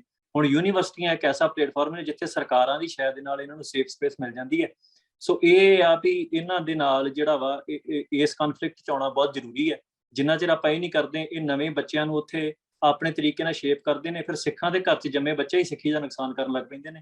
ਆਪਾਂ ਕਿਸਾਨੀ ਮੋਰਚੇ 'ਚ ਵੀ ਦੇਖਿਆ, ਆਪਾਂ ਹੋਰਨਾਂ ਵੀ ਬਹੁਤ ਮੌਕਿਆਂ ਤੇ ਦੇਖਿਆ ਵੀ ਜਿੱਥੇ ਸਾਨੂੰ ਇੱਕ ਆਪਣੇ ਅੱਗੇ ਜਦੋਂ ਸਰਕਾਰ ਨਾਲ ਸਾਡੀ ਸਿੱਧੀ ਟੱਕਰ ਹੁੰਦੀ ਹੈ, ਉਹਦੇ ਵਿੱਚ ਕਾਮਰੇਡਾਂ ਦਾ ਇੱਕ ਧੜਾ ਜਿਹੜਾ ਵਾ ਉਹ ਸਰਕਾਰ ਦੇ ਵੱਲੋਂ ਖੜ ਜਾਂਦਾ ਹੈ, ਉਹ ਸਿੱਖਾਂ ਦਾ ਘਾਣ ਕਰਦਾ ਵੀ ਹੈ ਤੇ ਕਰਾਉਂਦਾ ਵੀ। ਬਿਲਕੁਲ। ਤੇ ਪੰਜਾਬ ਦੇ ਵਿੱਚ ਇਸ ਸਮੇਂ ਕੁਝ ਜਥੇਬੰਦੀਆਂ ਅਸੀਂ ਕਹਿ ਸਕਦੇ ਹਾਂ ਕਿ ਕੁਝ ਮੁੱਠੀ ਭਰ ਪੰਥਕ ਜਥੇਬੰਦੀਆਂ ਨੇ ਜਿਹੜੀਆਂ ਸਰਗਰਮ ਨੇ ਤੇ ਜਿਹੜੀਆਂ ਕਨਫਲਿਕਟ ਪੋਲਿਟਿਕਸ ਦੇ ਵਿੱਚ ਵੀ ਕਾਰਜਸ਼ੀਲ ਨੇ। ਉਸ ਤੋਂ ਇਲਾਵਾ ਇੱਕ ਮਾਨ ਦਾਲਾ ਜਿਹੜਾ ਉਹਦਾ ਖੁੱਲ੍ਹ ਕੇ ਹੀ ਜਿਹੜਾ ਵੋਟ ਸਿਸਟਮ ਆ ਭਾਰਤੀ, ਜਿਹੜੀ ਵੋਟ ਤੰਤਰ ਲੋਕਤੰਤਰ ਪ੍ਰਣਾਲੀ, ਉਹਦੇ 'ਚ ਕਾਰਜਸ਼ੀਲ ਆ। ਤੇ ਜਿਹੜੀਆਂ ਕਨਫਲਿਕਟ ਪੋਲਿਟਿਕਸ ਕਰਦੀਆਂ ਜਥੇਬੰਦੀਆਂ ਨੇ, ਕੁਝ ਚੰਦ ਉਂਗਲਾਂ ਤੇ ਗਿਣੀਆਂ ਜਾਣ ਵਾਲੀਆਂ ਜਥੇਬੰਦੀਆਂ ਨੇ, ਉਹਨਾਂ ਦੇ ਨਾਲ ਕਿਉਂਕਿ ਵਿਚਾਰਕ ਮਤਭੇਦ, ਵਿਚਾਰਕ ਵਖਰੇਵੇਂ ਅਸੀਂ ਦੇਖਦੇ ਹਾਂ ਕਿ ਰਹਿੰਦੇ ਆ, ਉਹਨਾਂ ਨੂੰ ਕਿਵੇਂ ਜਿਹੜਾ ਆ ਹੈਂਡਲ ਕੀਤਾ ਜਾਊਗਾ, ਉਹਨਾਂ ਵਖਰੇਵਿਆਂ ਦੇ ਉੱਪਰ ਕੰਮ ਕਰਕੇ, ਤੇ ਕਿਵੇਂ ਇੱਕਸਾਰ ਜਿਹੜਾ ਉਹ ਚੱਲਿਆ ਜਾਊਗਾ? ਦੇਖੋ, ਜਿਹੜੀ ਵੀ ਜਥੇਬੰਦੀ ਪੰਜਾਬ ਦੀ ਆਜ਼ਾਦੀ ਲਈ, ਪੰਜਾਬ ਦੀ ਖੁਦਮੁਖਤਿਆਰੀ ਲਈ ਸੰਘਰਸ਼ ਕਰ ਰਹੀ ਹੈ ਜਾਂ ਕਰਨਾ ਚਾਹੁੰਦੀ ਹੈ, ਅਸੀਂ ਉਹਨਾਂ ਦੀ ਜਿਹੜੀ ਐਗਜ਼ਿਸਟੈਂਸ ਹੈ, ਉਹਨਾਂ ਦੀ ਸਪੇਸ ਹੈ, ਉਹਨੂੰ ਵੀ ਐਕਸੈਪਟ ਕਰਾਂਗੇ ਬੜਾ ਖੁਸ਼ੀ ਨਾਲ। ਤੇ ਅਸੀਂ ਜਿਹੜਾ ਵਾ ਉਹਨਾਂ ਦੇ ਨਾਲ ਕੋਅਲੀਸ਼ਨ ਹੀ ਬਿਲਡ ਕਰਾਂਗੇ। ਅਸੀਂ ਵੱਖ-ਵੱਖ ਮੁੱਦਿਆਂ ਤੇ ਆਪਣੇ ਕੁਝ ਬੰਦੇ, ਉਹਨਾਂ ਦੇ ਕੁਝ ਬੰਦੇ ਲੈ ਕੇ ਫਰੰਟ ਤਿਆਰ ਕਰਾਂਗੇ, ਜਿਹੜੇ ਵੱਖ-ਵੱਖ ਵਿਸ਼ਿਆਂ ਦੇ ਉੱਤੇ। ਦੇਖੋ, ਹੁਣ ਹੋ ਸਕਦਾ ਵੀ ਉਹਨਾਂ ਕੋਲ ਬਹੁਤ ਸਿਆਣੇ ਬੰਦੇ ਹੁਣ ਕਿਸੇ ਵਿਸ਼ੇ ਦੇ ਉੱਤੇ ਸਾਡੇ ਕੋਲ ਨਾ ਹੋਣ। ਸੋ ਮੌਕੇ ਤੇ ਜਥੇਬੰਦੀਆਂ ਨੂੰ, ਜਿਵੇਂ ਮਿਸਲਾਂ ਕੰਮ ਕਰਦੀਆਂ ਰਹੀਆਂ ਨੇ ਪੰਜਾਬ ਦੇ ਵਿੱਚ ਇੱਕ ਮੌਕੇ ਤੇ, ਵੀ ਆਪ ਉਹ ਵੱਖਰੇ ਹੁੰਦੇ ਸੀ, ਪਰ ਜਦੋਂ ਕੋਈ ਬਾਹਰੀ ਦੁਸ਼ਮਣ ਦੇ ਨਾਲ ਲੜਨ ਦੀ ਗੱਲ ਸੀ, ਉਹ ਸਾਰੇ ਇਕੱਠੇ ਹੋ ਜਾਂਦੇ ਸੀ ਮੌਕੇ। ਸੋ ਸਾਨੂੰ ਇਸ ਤਰੀਕੇ ਨਾਲ ਕੋਅਲੀਸ਼ਨ ਬਿਲਡ ਕਰਕੇ ਅੱਗੇ ਚੱਲਣ ਦੀ ਲੋੜ ਹੈ। ਸੋ ਜਿੰਨੀਆਂ ਵੀ ਜਥੇਬੰਦੀਆਂ ਨੇ, ਵਿਚਾਰਕ ਮਤਭੇਦ ਜਿਹੜੇ ਹੁੰਦੇ ਨੇ ਉਹ ਰਹਿਣਗੇ, ਕੋਈ ਗੱਲ ਨਹੀਂ, ਉਹ ਚੱਲਦੇ ਰਹਿੰਦੇ ਨੇ। ਪਰ ਜਿਹੜਾ ਲਾਰਜਰ ਪਰਸਪੈਕਟਿਵ ਇਹ ਹੈ ਵੀ ਜਦੋਂ ਆਪਾਂ ਦਿੱਲੀ ਦੇ ਨਾਲ ਆਪਣੀ ਟੱਕਰ ਹੈ ਸਿੱਧੀ, ਤੇ ਆਪਾਂ ਨੈਰੇਟਿਵ ਦੀ ਵਾਰ ਲੜ ਰਹੇ ਹਾਂ, ਉਦੋਂ ਮੈਨੂੰ ਲੱਗਦਾ ਹੈ ਵੀ ਸਾਨੂੰ ਜਿਹੜਾ ਵਾ ਇਹ ਜ਼ਰੂਰੀ ਹੋ ਜਾਂਦਾ ਹੈ ਵੀ ਜਿਹੜੇ ਸਾਡੇ ਆਪਸੀ ਮਤਭੇਦ ਨੇ, ਉਹਨਾਂ ਨੂੰ ਥੋੜਾ ਜਿਹਾ ਪਿੱਛੇ ਕਰਕੇ ਤੇ ਆਪਾਂ ਇੱਕ ਲਾਰਜਰ ਪਰਸਪੈਕਟਿਵ 'ਚ ਇਹ ਚੀਜ਼ਾਂ ਨੂੰ ਵੇਖੀਏ। ਬਿਲਕੁਲ।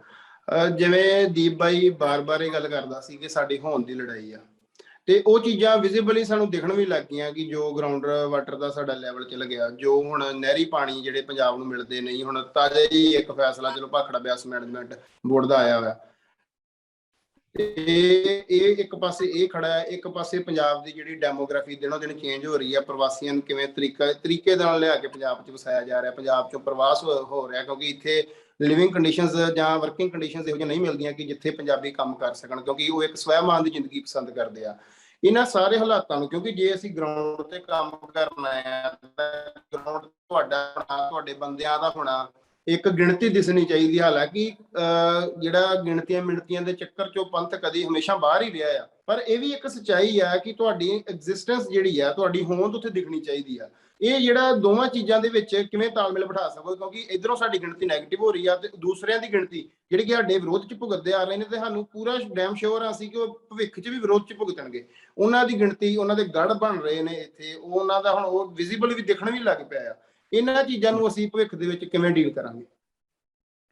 ਦੇਖੋ, ਜਿਹੜੀ ਮਾਈਗ੍ਰੇਸ਼ਨ ਹੈ ਕਿਸੇ ਵੀ ਕੌਮ ਦੀ, ਇਹ ਵੀ ਇੱਕ ਜੈਨੋਸਾਈਡਲ ਪਾਲਿਸੀ ਦਾ ਹਿੱਸਾ ਹੁੰਦੀ ਹੈ। ਤੇ ਇਹ ਇਕੱਲੀ ਆਪਣੇ ਨਾਲ ਨਹੀਂ, ਇਹ ਦੁਨੀਆ ਦੇ ਉੱਤੇ ਹਰ ਕੌਮ ਨਾਲ ਹੋਇਆ। ਉਹਨਾਂ ਨੇ ਸਾਨੂੰ ਲੱਛਣਾਂ ਦੀ ਲੜਾਈ ਨੂੰ ਨਾ ਵੱਡੇ ਲੈਵਲ ਤੇ ਵੇਖਣਾ ਚਾਹੀਦਾ ਹੈ। ਜਦੋਂ ਗੁਲਾਮੀ ਹੋਵੇ ਤੇ ਗੁਲਾਮੀ 'ਚੋਂ ਲੱਛਣ ਉਪਜ ਜਾਂਦੇ ਨੇ। ਜਿਹੜੇ ਮਾਈਗ੍ਰੇਸ਼ਨ ਹੈ ਇਹ ਵੀ ਗੁਲਾਮੀ ਦਾ ਲੱਛਣ ਹੈ, ਤੇ ਜਿਹੜਾ ਪ੍ਰਵਾਸ ਹੈ ਇਹ ਵੀ ਗੁਲਾਮੀ ਦਾ ਲੱਛਣ ਹੈ।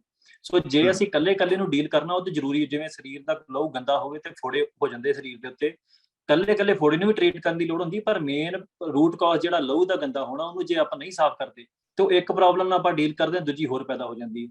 ਸੋ ਸਾਨੂੰ ਇੱਕ ਤੇ ਜਿਹੜਾ ਲਾਰਜਰ ਪਰਸਪੈਕਟਿਵ ਉਹ ਇਹ ਆ ਵੀ ਸਾਡੀ ਆਜ਼ਾਦੀ, ਉਹਦੇ ਤੋਂ ਬਿਨਾਂ ਸਾਡਾ ਹੱਲ ਨਹੀਂ ਹੋਣਾ। ਉਹਨੂੰ ਲੈ ਕੇ ਤੇ ਇਹਨਾਂ ਮਸਲਿਆਂ ਦੇ ਨਾਲ ਵੀ ਜੂਝਣਾ ਚਾਹੀਦਾ।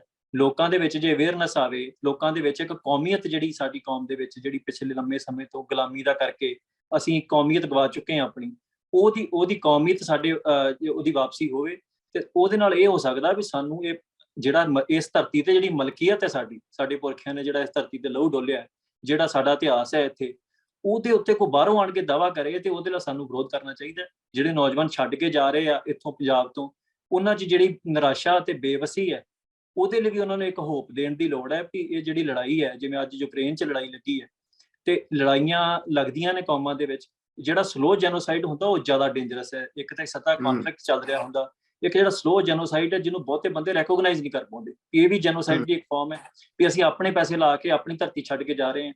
ਸੋ ਕਿਤੇ ਨਾ ਕਿਤੇ ਅਵੇਅਰਨੈਸ ਦੀ ਵੀ ਲੋੜ ਹੈ, ਇਹਦੇ ਇੱਕ ਨੈਰੇਟਿਵ ਦੇ ਪੱਧਰ ਦੇ ਉੱਤੇ ਸਾਨੂੰ ਲੜਨ ਦੀ ਲੋੜ ਹੈ। ਇਹ ਸਾਰੇ ਹੀ ਮਸਲਿਆਂ ਨੂੰ ਅਸੀਂ ਇਕੱਠੇ ਕਰਕੇ ਇੱਕ ਆਜ਼ਾਦੀ ਦਾ ਸੰਘਰਸ਼ ਵੀ ਲੜਾਂਗੇ, ਤੇ ਇਹਨਾਂ ਮਸਲਿਆਂ ਨੂੰ ਵੱਖਰੇ ਵੱਖਰੇ ਐਡਰੈਸ ਵੀ ਕਰਾਂਗੇ ਜਿੱਥੇ ਜਿੱਥੇ ਸਾਨੂੰ ਲੋੜ ਪਈ। ਤੁਸੀਂ ਯੂਕਰੇਨ ਦੀ ਗੱਲ ਕੀਤੀ ਹੈ, ਬੜਾ ਇੰਪੋਰਟੈਂਟ ਪੁਆਇੰਟ ਹੈ, ਕਿਉਂਕਿ ਜੀਓਪੋਲਿਟਿਕਸ ਜਿਵੇਂ ਦਿਨ ਬ ਦਿਨ ਚੇਂਜ ਹੋ ਰਹੀ ਆ। ਮਤਲਬ ਹਿੰਦੁਸਤਾਨ ਇਸ ਟਾਈਮ ਪੂਰਾ ਸਟੇਟ ਦੇ ਵਿੱਚ ਆ ਕਿ ਉਹ ਕਿਸ ਪਾਸੇ ਖੜੇ। ਤਾਂ ਸਿੱਖ ਡਾਇਸਪੋਰਾ ਹੈ ਜਿਹੜਾ ਹਮੇਸ਼ਾ ਇੱਕ ਤਾਰੇ ਵਾਂਗ ਚਮਕਦਾ ਆ। ਸਿੱਖ ਡਾਇਸਪੋਰਾ ਜਿੱਥੇ ਵੀ ਹੋਵੇ ਉਹ ਆਪਣੀ ਵਿਲੱਖਣ ਪਛਾਣ ਬਣਾਉਂਦਾ ਆ, ਤੇ ਹੁਣ ਵੀ ਅਸੀਂ ਦੇਖ ਸਕਦੇ ਹਾਂ ਕਿ ਯੂਕਰੇਨ ਦੇ ਵਿੱਚ ਇੰਡੀਅਨ ਸਟੇਟ ਨਾਲੋਂ ਵੱਧ ਕੰਮ ਉੱਥੇ ਜਿਹੜੇ ਆ ਸਿੱਖ ਵਲੰਟੀਅਰ, ਸਿੱਖ ਜਿਹੜੀ ਸੰਗਤ ਉਹ ਕਰ ਰਹੀ ਆ ਉੱਥੇ ਫਸੇ ਲੋਕਾਂ ਦੀ ਭਲਾਈ ਵਾਸਤੇ। ਤੇ ਇਹ ਸਾਰਾ ਕੁਝ ਜਿਹੜੇ ਕੌਮਾਂਤਰੀ ਹਾਲਾਤ ਨੇ, ਇਹਦੇ ਉੱਪਰ ਜਿਹੜਾ ਜਥੇਬੰਦੀ ਆ ਉਹ ਕਿਸ ਤਰੀਕੇ ਨਾਲ ਨਜ਼ਰਸਾਨੀ ਕਰੂਗੀ, ਉਹਦੇ ਵਿੱਚ ਉਹਦੇ ਹਿਸਾਬ ਨਾਲ ਜਿਹੜਾ ਸਿੱਖਾਂ ਦਾ ਵਿਊ ਪੁਆਇੰਟ, ਜਿਵੇਂ ਹੁਣ ਮਾਨ ਸਾਹਿਬ ਵੱਲੋਂ ਇੱਕ ਸਟੇਟਮੈਂਟ ਆਈ, ਉਹਦੇ ਵਿੱਚ ਕਾਫੀ ਡਿਬੇਟ ਵੀ ਚੱਲੀ ਆ। ਇਹਨਾਂ ਸਾਰਿਆਂ ਮਸਲਿਆਂ ਨੂੰ ਕਿਵੇਂ ਨਜਿੱਠਿਆ ਜਾਊਗਾ, ਕਿਵੇਂ ਵਿਚਾਰਿਆ ਜਾਊਗਾ? ਦੇਖੋ, ਜਿਹੜੀ ਜੀਓਪੋਲਿਟਿਕਸ ਹੈ ਬੜਾ ਜ਼ਰੂਰੀ ਵਿਸ਼ਾ ਹੈ। ਅਸੀਂ ਮੈਨੂੰ ਇਹ ਮਹਿਸੂਸ ਹੁੰਦਾ ਵੀ ਅਸੀਂ ਪ੍ਰੀ-47 ਜਿਹੜਾ ਪੀਰੀਅਡ ਹੈ ਉਹ 'ਚ ਲੰਘ ਰਹੇ ਹਾਂ, ਤੇ ਸਾਡੇ ਕੋਲ ਬਹੁਤ ਸੁਨਹਿਰੀ ਮੌਕੇ ਅੱਗੇ ਆਉਣਗੇ ਵੀ ਜਿਹੜਾ ਅਸੀਂ ਕੌਮ ਦਾ ਭਵਿੱਖ ਸਵਾਰ ਸਕੀਏ। ਜਿਵੇਂ ਕਿਸਾਨੀ ਮੋਰਚੇ ਦੀ ਗੱਲ ਸੀ, ਕਿਸਾਨੀ ਮੋਰਚੇ ਦੇ ਵਿੱਚ ਬਿੱਲਾਂ ਦੀ ਵਾਪਸੀ ਇਸ ਕਰਕੇ ਹੀ ਹੋਈ ਵੀ ਜਿਹੜਾ ਇੰਡੀਆ ਦੇ ਬਾਹਰੀ ਹਾਲਾਤ ਨੇ, ਜਿਹੜੇ ਬਾਰਡਰਸ ਦੇ ਉੱਤੇ ਚਾਈਨਾ ਦੇ ਹੋਣ, ਉਹ ਇਦਾਂ ਦੇ ਬਣ ਚੁੱਕੇ ਵੀ ਉਹ ਸਿੱਖਾਂ ਨਾਲ ਕਨਫਲਿਕਟ ਨਹੀਂ ਚਾਹੁੰਦੇ। ਇਸ ਕਰਕੇ ਉਹਨਾਂ ਸਿੱਖਾਂ ਨੂੰ ਅਪੀਜ਼ਮੈਂਟ ਕਰਨ ਵਾਸਤੇ ਵੀ ਬੜੇ ਤਰੀਕੇ ਵਰਤੇ ਉਸ ਤੋਂ ਬਾਅਦ। ਸੋ ਸਾਨੂੰ ਇਹ ਗੱਲ, ਇਹਦੇ ਲਈ ਅਵੇਅਰ ਵੀ ਹੋਣਾ ਚਾਹੀਦਾ। ਰਾਈਟ ਜਿਹੜੇ ਮਿਲਦੇ ਉਹ ਲੈਣੇ ਵੀ ਚਾਹੀਦੇ ਆ, ਪਰ ਨਾਲ ਦੀ ਨਾਲ ਸਾਨੂੰ ਇਹ ਅੰਤਰਰਾਸ਼ਟਰੀ ਹਾਲਾਤਾਂ ਨੂੰ ਮੱਦੇਨਜ਼ਰ ਰੱਖਦੇ ਹੋਏ ਆਪਣੀ ਆਜ਼ਾਦੀ ਦੀ ਜਿਹੜੀ ਲਹਿਰ ਹੈ ਉਹਨੂੰ ਸਟਰੋਂਗ ਕਰਨਾ ਚਾਹੀਦਾ, ਤਾਂ ਜੋ ਜਦੋਂ ਇੱਕ ਮੌਕਾ ਆਉਂਦਾ ਉਦੋਂ ਤੁਹਾਡੇ ਲੋਕਾਂ 'ਚ ਇੰਨੀ ਕੁ ਅਵੇਅਰਨੈਸ ਹੋਵੇ ਵੀ ਉਹ ਫਿਰ ਕੋਈ ਗਲਤ ਫੈਸਲਾ ਨਾ ਕਰਨ। ਤੁਹਾਡੇ ਕੋਲ ਇਦਾਂ ਦੇ ਲੀਡਰ ਹੋਣ ਜਿਹੜੇ ਲੀਡਰ ਉੱਥੇ ਅੜ ਕੇ ਤੇ ਫੈਸਲਾ ਕਰ ਸਕਣ ਤੇ ਕੌਮ ਦਾ ਭਵਿੱਖ ਸਵਾਰ ਸਕਣ। ਸੋ ਇਸ ਗੱਲ ਦੇ ਉੱਤੇ ਅਸੀਂ ਕਲੋਜ਼ਲੀ ਇਹਨੂੰ ਵਾਚ ਵੀ ਕਰ ਰਹੇ ਹਾਂ। ਮਾਨ ਸਾਹਿਬ ਦਾ ਵੀ ਬਿਆਨ ਆਇਆ ਸੀ, ਇਹਦੇ ਵਿੱਚ ਸਾਨੂੰ ਵੀ ਜਿਹੜਾ ਵਾ ਡਿਪਲੋਮੈਟਿਕ ਤਰੀਕੇ ਦੇ ਨਾਲ ਇਹ ਵੇਖਣਾ ਚਾਹੀਦਾ ਵੀ ਸਾਨੂੰ ਕਿਹੜੀ ਗੱਲ ਕਰਨ 'ਚ ਫਾਇਦਾ ਹੈ ਐਜ਼ ਅ ਕੌਮੀ ਰੂਪ ਦੇ ਵਿੱਚ, ਤੇ ਕਿਹੜੀ ਗੱਲ ਕਰਨ 'ਚ ਨੁਕਸਾਨ ਹੈ। ਵੈਸੇ ਜਿਹੜਾ ਸਾਡਾ ਸਰਬੱਤ ਦੇ ਭਲੇ ਦਾ ਸਿਧਾਂਤ ਹੈ ਉਹ ਤੇ ਚੱਲਦਾ ਹੀ ਰਹਿਣਾ। ਉਹ ਤੇ ਦੇਖੋ, ਜਿੱਥੇ ਵੀ ਕਿਸੇ ਸੰਕਟ ਪੈਂਦਾ ਸਿੱਖ ਉੱਥੇ ਪਹੁੰਚਦੇ ਨੇ, ਉਹਨਾਂ ਨੂੰ ਪਹੁੰਚਣਾ ਵੀ ਚਾਹੀਦਾ। ਉਹਦੇ ਵਿੱਚ ਵੀ ਜਿਹੜਾ ਵਾ ਕਾਫੀ ਡਿਬੇਟ ਦਾ ਵਿਸ਼ਾ ਹੈ ਕਿ ਸਿੱਖਾਂ ਨੂੰ ਉਸ ਜਿਹੜਾ ਸਾਡਾ ਸਿਧਾਂਤ ਹੈ ਉਹਦੀ ਕਿਵੇਂ ਵਰਤੋਂ ਕਰਨੀ ਚਾਹੀਦੀ ਹੈ ਤੇ ਕੌਮ ਨੂੰ ਚੜ੍ਹਦੀ ਕਲਾਂ 'ਚ ਕਿਵੇਂ ਲੈ ਕੇ ਜਾਣਾ ਚਾਹੀਦਾ। ਇਹਦੇ ਬਾਰੇ ਵੀ ਕਿਸੇ ਵਿਹਲੇ ਸਮੇਂ ਆਪਾਂ ਗੱਲਬਾਤ ਕਰਾਂਗੇ। ਠੀਕ। ਇਹ ਜਿਵੇਂ ਅਸੀਂ ਦੇਖਦੇ ਹਾਂ ਕਿ ਸਾਡਾ ਜਿਹੜਾ ਡਾਇਸਪੋਰਾ ਆ ਬਹੁਤ ਵੋਕਲ ਆ, ਉਹ ਬਹੁਤ ਜ਼ਿਆਦਾ ਕੰਸਰਨ ਰਹਿੰਦਾ। ਮੈਂ ਕਹਿੰਦਾ ਕਿ ਪੰਜਾਬ ਦੇ ਵਿੱਚ ਬੈਠੇ ਲੋਕਾਂ ਨਾਲੋਂ ਵੱਧ ਸਾਡਾ ਡਾਇਸਪੋਰਾ ਪੰਜਾਬ ਬਾਰੇ ਕੰਸਰਨਡ ਆ। ਉਹ ਹਰ ਥਾਂ ਤੇ ਜਿੱਥੇ ਵੀ ਕਿਤੇ ਆਵਾਜ਼ ਬੁਲੰਦ ਕਰਨ ਦੀ ਲੋੜ ਆ, ਜਿਵੇਂ ਕਿਸਾਨੀ ਮੂਵਮੈਂਟ ਨੂੰ ਕਿੰਨੇ ਉੱਪਰ ਲੈ ਕੇ ਗਿਆ ਸਾਡਾ ਡਾਇਸਪੋਰਾ, ਵੀ ਉਹਦੇ ਵਿੱਚ ਹਾਲੀਵੁੱਡ ਦੀਆਂ ਸ਼ਖਸੀਅਤਾਂ ਤੱਕ ਨੇ ਵੀ ਆਪਣੀ ਹਾਜ਼ਰੀ ਲਗਾਈ। ਪਰ ਇਹ ਸਭ ਕੁਝ ਦੇ ਬਾਵਜੂਦ ਜਿਹੜੀ ਸਿੱਖ ਹੋਮਲੈਂਡ ਦੀ ਗੱਲ ਆ ਉਹਦੇ ਉੱਤੇ ਕੋਈ ਵੀ ਦੇਸ਼ ਜਿਹੜਾ ਉਵੇਂ ਇੰਟਰਸਟ ਨਹੀਂ ਵਿਖਾਉਂਦਾ। ਜੇ ਉਹ ਗੱਲ ਕਰਨਗੇ ਵੀ ਤਾਂ ਇੱਕ ਸੀਮਤ ਦਾਇਰੇ 'ਚ ਰਹਿ ਕੇ ਕਿਸੇ ਦੇਸ਼ ਦੀ, ਕਿਸੇ ਸਟੇਟ ਦੀ ਇੰਟੈਗ੍ਰਿਟੀ ਜਾਂ ਇੰਟਰਨਲ ਮਸਲਾ ਕਹਿ ਕੇ ਉਸ ਚੀਜ਼ ਨੂੰ ਇਗਨੋਰ ਕੀਤਾ ਜਾਂਦਾ ਆ। ਤੇ ਇਹ ਸਭ ਨੂੰ ਆਪਾਂ ਭਵਿੱਖ ਦੇ ਵਿੱਚ ਕਿਵੇਂ ਡੀਲ ਕਰ ਸਕਦੇ ਹਾਂ, ਕਿਉਂਕਿ ਵੱਡਾ ਸਵਾਲ ਆ। ਆਪਾਂ ਵੱਡੀ ਟੇਕ ਵਿਸ਼ਵ ਦੀਆਂ ਸ਼ਕਤੀਆਂ ਤੋਂ ਵੀ ਲਾ ਕੇ ਰੱਖਦੇ ਹਾਂ, ਉੱਥੇ ਸਾਡੀ ਇੰਨੀ ਜ਼ਿਆਦਾ ਪ੍ਰੈਜ਼ੈਂਸ ਹੋਣ ਦੇ ਬਾਵਜੂਦ ਵੀ ਉੱਥੇ ਕਿਤੇ ਨਾ ਕਿਤੇ ਉਸ ਕਿਸਮ ਨਾਲ ਸਾਡਾ ਜਿਹੜਾ ਉਹਨੂੰ ਡੀਲ ਨਹੀਂ ਕੀਤਾ ਜਾਂਦਾ। ਜਿਹੜਾ ਸਾਡੇ ਸਵਾਲ ਨੂੰ, ਸਾਡੇ ਉਸ ਜਿਹੜੀ ਗੱਲ ਅਸੀਂ ਉਹਨਾਂ ਦੇ ਸਾਹਮਣੇ ਰੱਖਦੇ ਹਾਂ, ਉਹਨੂੰ ਆਪਾਂ ਕਿਵੇਂ ਜਿਹੜਾ ਭਵਿੱਖ ਦੇ ਵਿੱਚ ਡੀਲ ਕਰ ਸਕਦੇ ਹਾਂ? ਇੱਕ ਤੇ ਜਿਹੜੀ ਸਿੱਖ ਮੂਵਮੈਂਟ ਚੱਲੀ ਹੈ ਤੇ ਜਿਹੜਾ ਸਿੱਖ ਸੰਘਰਸ਼ ਚੱਲਿਆ ਤੇ ਚੱਲ ਰਿਹਾ, ਇਹਨੂੰ ਬਹੁਤ ਵੱਡੇ ਪੱਧਰ ਤੇ ਇੰਟਰਨੈਸ਼ਨਲੀ ਡੀਮੋਨਾਈਜ਼ ਕੀਤਾ ਗਿਆ। Billions of dollar Indian state ਨੇ ਖਰਚੇ ਨੇ ਜਿਹੜਾ ਇਹਨੂੰ ਡੀਮੋਨਾਈਜ਼ ਕੀਤਾ। ਤੇ ਇੱਕ ਸਿੱਖਾਂ ਦੇ ਵਿੱਚ ਵੀ ਇੱਕ ਇਨਫੀਰੀਅਰਿਟੀ ਕੰਪਲੈਕਸ ਹੈ ਵੀ ਜਦੋਂ ਆਪਣੀ ਆਜ਼ਾਦੀ ਦੀ ਗੱਲ ਕਰਦੇ ਨੇ ਤੇ ਉਹ ਝੱਕਦੇ ਨੇ। ਜਿਵੇਂ ਫਲਸਤੀਨੀ ਨੇ, ਫਲਸਤੀਨੀ ਜਿੱਥੇ ਮਰਜ਼ੀ ਬੈਠਾ ਹੋਵੇ ਉਹ ਬੜਾ ਅਨਪੋਲੋਜੈਟਿਕਲੀ ਆਪਣੀ ਆਜ਼ਾਦੀ ਦੀ ਗੱਲ ਕਰਦਾ।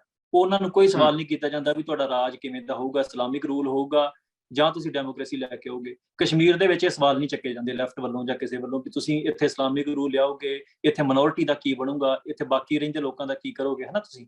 ਸੋ ਇਹ ਸਵਾਲ ਸਿੱਖਾਂ ਤੇ ਕਿਉਂ ਚੱਕੇ ਜਾਂਦੇ ਆ? ਕਿਉਂਕਿ ਸਿੱਖਾਂ ਨੇ ਇੱਕ ਅਪੋਲੋਜੈਟਿਕ ਅਪਰੋਚ ਅਪਣਾਈ ਹੈ 84 ਤੋਂ ਬਾਅਦ, ਜਿਹੜਾ ਡਾਇਸਪੋਰਾ ਸੀ ਖਾਸ ਕਰਕੇ। ਉਹ ਇੱਕ ਨੈਰੇਟਿਵ ਬਹੁਤ ਵੱਡੇ ਪੱਧਰ ਤੇ ਚੱਲਿਆ ਸਿੱਖਾਂ ਦੇ ਖਿਲਾਫ, ਜਿਹਨੂੰ ਉਹਨਾਂ ਨੇ ਕਿਤੇ ਨਾ ਕਿਤੇ ਅਡਾਪਟ ਕਰ ਲਿਆ।